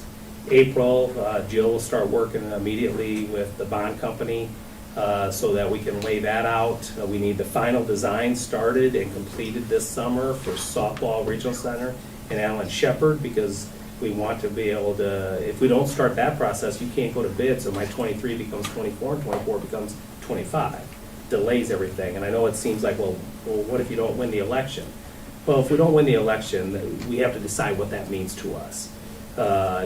SAVE is still available, but the board's going to decide what that means from the public's perspective and how would we adjust to that. And we'd have to make those decisions. So anyway, so that's where that's at. We have to prepare for the September election. That requires a group of people to be ready to inform the public, to go to a public vote in August and then take that vote in September. Go ahead and go to the next one. And then, of course, January, if everything goes well, we pass the bond, we plan on bidding out the Phase 1 projects in January 23. Hopefully, at the end of January, February, we're accepting the bids. selling the bonds there in February and breaking ground in March of '23, when you can break ground on the projects and figuring out how to phase in the different, I don't know the exact time frame. I always figure everything's a calendar year potentially. Some of them can't be. You can't gut the wing of the music wing and go without music for a year, right? Things have to be taking place. But anyway, we break ground, but then we start right away on the next phase projects of the final designs of all of them with the different committees. So we can go out to bid in January of '24, again, selling the save bonds now in '24 and breaking ground in March of '24 on the projects. Go ahead, the next one. And I think that's it. Man, is it really 9 o'clock? It is. 9:05. Wow, that's a lot of talk. You're fast. So I have to tear that baby down if we go. I think the projects that I presented are phenomenal for the school district. I think they benefit kids throughout the entire school district. It's a big commitment. It's a big vision that we've been working on for a long time. And obviously I'm recommending for us to, after tonight, to start moving forward to put this into place. And there'll be a lot of people involved, all the committees, and like there has been prior to setting this up in preparation. You guys had a lot of good questions tonight. And again, this is really just the conceptual version. And we would have many meetings to discuss and drill down to the detail. So we can't get worked up over these numbers, even though we do, because we're very cost-conscious people. Of course we are. But these would be a lot of value-add facilities and additions. So, a lot more discussion. I just Yeah, have Molly. 2 questions related. 24 costs are not the same as, I know it's been 23 costs, but 24 costs as well. I mean, Normal construction inflation runs about 3.5% to 5% annually, Okay. which is about double, 2 or 3 times consumer inflation. Experts that I read about are predicting 10% inflation for this year and 10% for next year, so that's still double what you would normally see. So we're not really going to see any kind of a deflation in prices probably for the next couple of years. So we've kind of projected costs to the best of our ability through '23. After that, it's really kind of a crapshoot from there. well, and even if it's a 3 or 5% or 10% cost in 24, that's why we're also talking, I mean, 10% on 20 million is another 2 million. So hopefully what we go after would cover that sort of inflation cost as well. Yep. And then any total duration, so we start in '23 with all of this.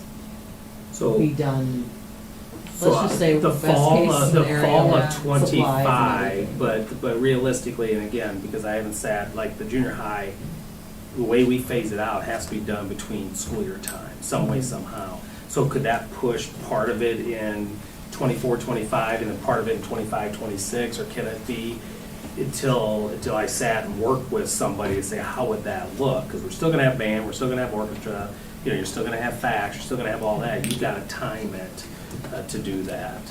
Ideally, it would be you start something in '23, you're using it in the fall of '24. Start something in '24, you're gonna use it in the fall of '25.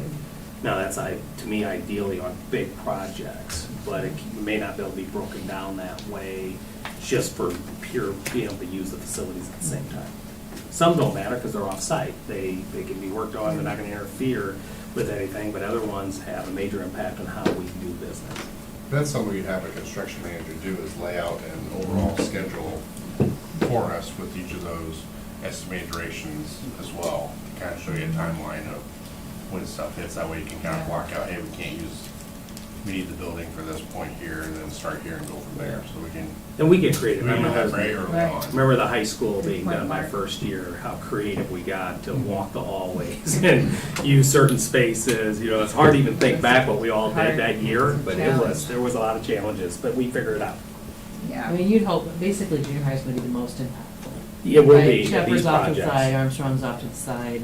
Yeah. Weldon, they'll Yeah. use the space after. That's- But yeah, that would be The most- Lancer Stadium renovation has to be done Yeah, between yeah. seasons, so that has to be scheduled out in a way that you still need track, you still need football, you still need all the other things that are happening. So it'll be a little bit more challenging, but by far the junior high will have the most challenge in schedule and using. Right. Good questions. Anything else from anyone? I think something we've talked about before in the facility committee is, there's always the question in North Scott of, what do we do if we need to build a new grade school or anything like that? Joe, do you want to kind of talk about that a little bit? All indications, and I showed you numbers tonight where, we could have a dip potentially coming in. But so I think about how do we, this leadership group, set up the district for the future. The one thing we don't do is bond out this district so they have no capacity. That capacity of bond's only going to grow as we grow. We know that eventually urban sprawl will eat up all the land south of Interstate 80, and then we become the Pleasant Valley. It won't be in my tenure. It's a long ways. There's a lot of open up farmland there. But so what do we do to ensure that we set this district up for current growth, future growth, and make those kind of decisions? And so that's why I wanted to make sure I said, we're not asking about bonding ourselves out. We're a future board, even in 5 years or 6 years from now, still has plenty of capacities. But it gets more expensive, so it depends on what you're gonna build, If the district in 15, 20 years decide to build a high school, well, that's $100+ million commitment. If you're building an elementary, and those, might be 25 to 30 million. So it all depends on what that is. But we are not putting the district in a position where those choices are limited for them. And I think that's really important. The same is for the SAVE dollars. A board before you set it up to make sure you had $1.15 million per year, we had $1.15 million per year to still spend on projects. And we should do the same thing for the next board. And that the next board might be 5, 6, 7, 8, 10 years down. But it's really difficult when leadership comes in and there's no capacity. But yet you have the need. We're not doing that. Yeah, it's hard to believe. I remember talking about that 10 years ago. Here we are. I was here. Good point. Set ourselves well, and we will too. I think this plan continues what we've been doing since I've been here. If you think about, remodeling the auditorium, getting it back up to spec, the lab that we added, the indoor practice facility, the vision of the why, and what that not only does for the school district, does for the community. This continues that leadership and saying, how does the district position itself to continue to grow and to continue to have more educational and other opportunities, not only for our kids, but for the community. Right. It is very well intentional thought and planning. It's all intentional. And it's a lot of people. That's why I started this out. I would hope nobody thinks, well, what they do, sit around last night and come up with this? There's some of this been years in the making. Some of it's newer because needs pop up. We always have needs. There's lots of projects we could put on here too. There's always needs. That's why we have money still to meet some of those needs too, and continue to do it. We also invest, remember, $780,000 in just maintaining our facilities. I couldn't be more proud of Scott's crew and our custodians and the amount of money we invest. We're not going, well, we ought to tear that building down. It's 60 years old. A lot of districts, 50, 60 years, are like, we got to tear it down. It's no longer meeting our needs, or because they didn't maintain it. We still invest in every building every year. And that money is separate from what. And that money that's what our PEPAL's for. That's what we use PEPAL for, is to maintain our $780,000 a year. Scott's budget is to maintain all of our facilities. Not a boy, Scott. It's a clear plan. Any other questions? No, just one other comment, Joe. Maybe it was in the discussion. I just want to reiterate what you said. You talked about us, and we're not just a compartmentalized school. We really have a campus that, a campus of multiple facilities that, community, students, et cetera. And it's just a great opportunities that I think we have for students and community members and Yeah. Well put, Molly. I would agree. Anything we grow should always be considered, how does the community also benefit from this? We know how we benefit, whether it's the gym.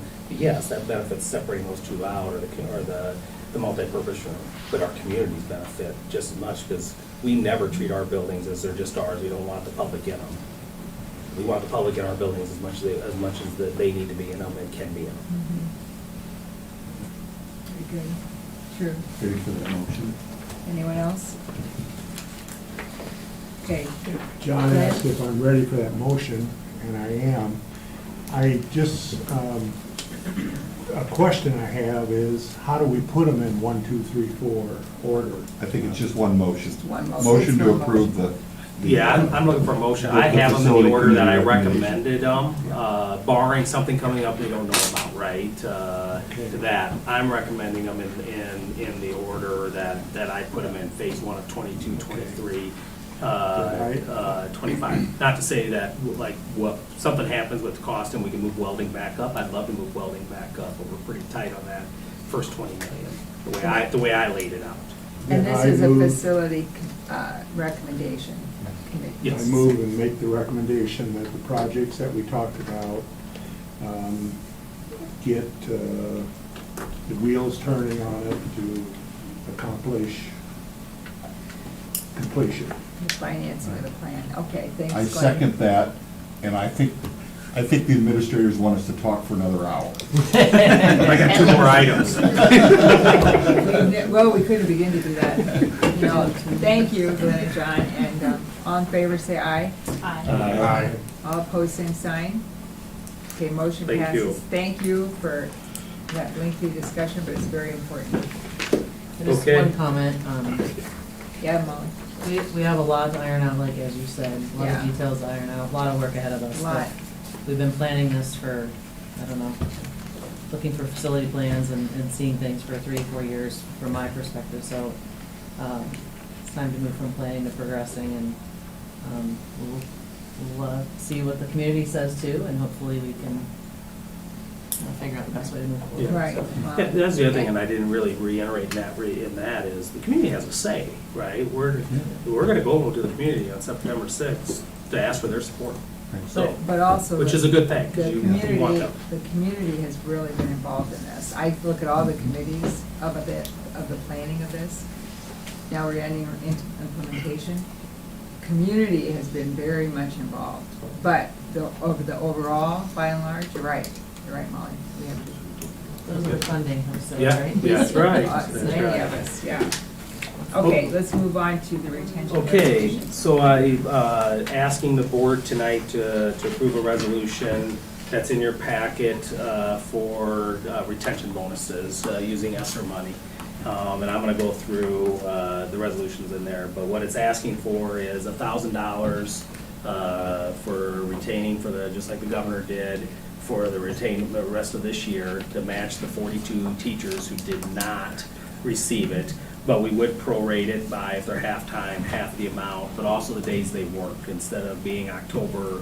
The governor had, if you were hired after October, you don't qualify. I'm trying to minimize the headaches and impact positively more people. So it would also be prorated by the number of days. So if you were hired after October 1st, you wouldn't lose out. You've only worked a percentage of the year, so your percent gets impacted by that too. And then all other employees, minus myself, I do not qualify for anything to do with ESSER. Would be $500 for finishing out this school year. And then the second half is $500 for all returning employees next October.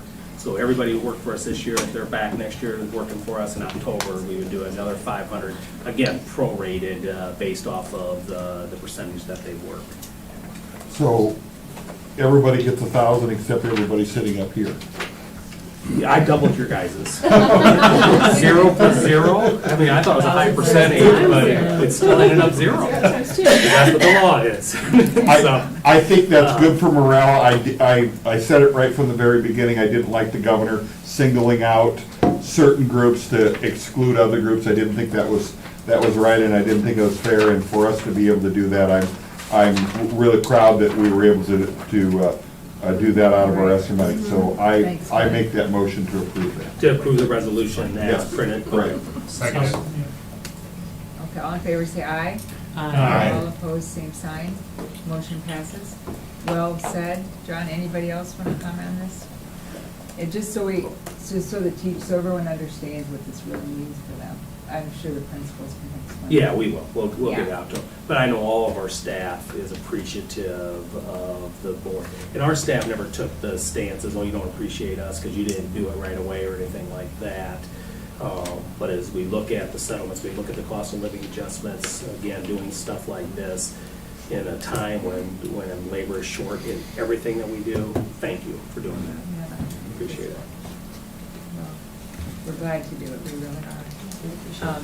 Okay, the 2022-23 Iowa Association of School Boards membership dues. Just need approval of the dues, just for the public. Again, the Iowa School Board Association is your professional development. It's our board policies, all the legal changes and stuff. It's a valuable membership that we have for myself and the school board. I agree. I make that motion to approve. Second. All in favor, say aye. Aye. All opposed, same sign, motion passes. Any other long discussion on this? I think they're cheaper, actually.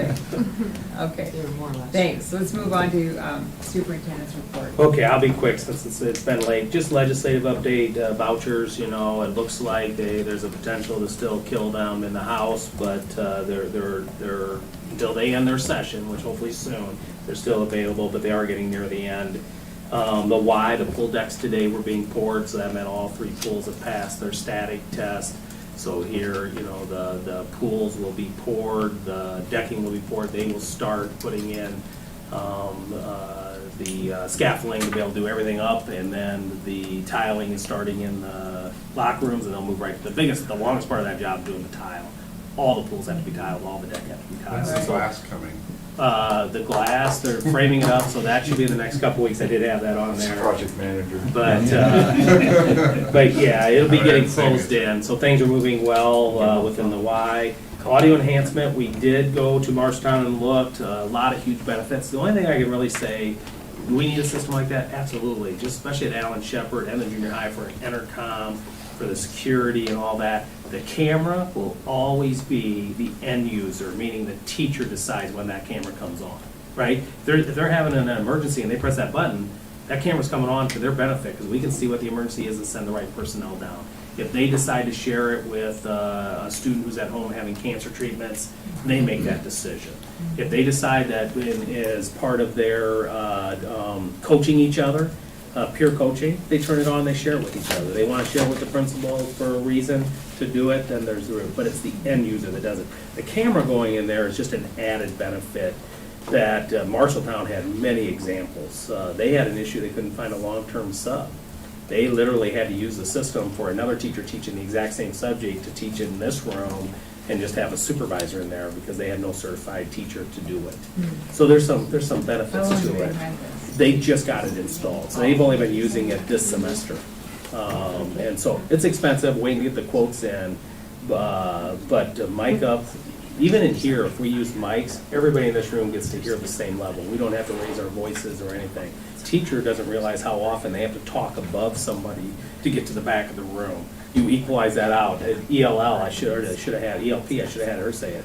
That's the reason they went to it. They have 35% ELP students. They equalize the playing field when all kids can hear and hear at the appropriate level. There's just so many benefits to it. So I'll be bringing more, potentially a recommendation for one of our buildings. So Joe, but the main thing that we got a lot of calls, but we're not gonna force teachers to live stream their classroom. Correct. We're not putting it in for Big Brother to watch them. We're not putting it in for parents to be able to watch a classroom at any time.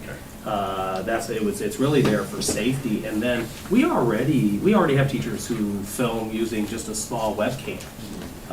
These would be much better cameras. We already have teachers who film each other and use it for coaching cycles. We've been doing swivel, and you guys have seen presentations 2-3 years ago on swivel.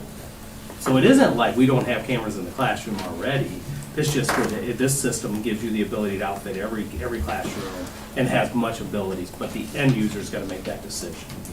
And I think that's from our leadership, we have to understand that's what we would do for our district. And then interviews Wednesday and Thursday for Luann's replacement, and interviews next Thursday for junior high principal positions are on there. So I have more information going out to the committees, analyze who's all on the committees and get that information sent out, but just a heads up. And then our next board meeting, I know there's a communication, Katie and I got to work to kind of separate it. We need an exempt session before the next board meeting, because my goal would be all other employees we haven't settled compensation on, we do that at the next board meeting, but we need to have an exempt session before that. You included. Correct, everybody else, yep. Before, okay. Okay. Thanks, Joe. We'll remember the ones that stayed, just so you know. Any comments or questions for Joe on his report? Okay. Board comments, correspondence, anybody? Not at this hour. Don't you dare. Don't have any. That's a big dare. What? Motion to adjourn. I was just gonna say, the aviation program, I'd love for us to go out, try to fit it in our schedule to go out there and do a visit. Yes. Yeah. That would be, Yeah. That'd be great. I mean, they're there Tuesdays, Thursdays, right, class, Tuesday, Thursday, I Saturdays. think is what it so. is, But It's cool. It's real cool. Yeah. we have It's nice that we have exempt space for session, that we could go program. out there on a Tuesday night and have the exempt session afterwards or something. Yeah. Have the session out there. That'd be great. Oh, that's true, we could do That's a that. good too. idea. So we'll talk about that next Wednesday. Good. For our board agenda.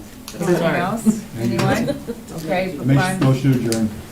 Second. Second. Second. All in favor, say aye. Aye. Opposed,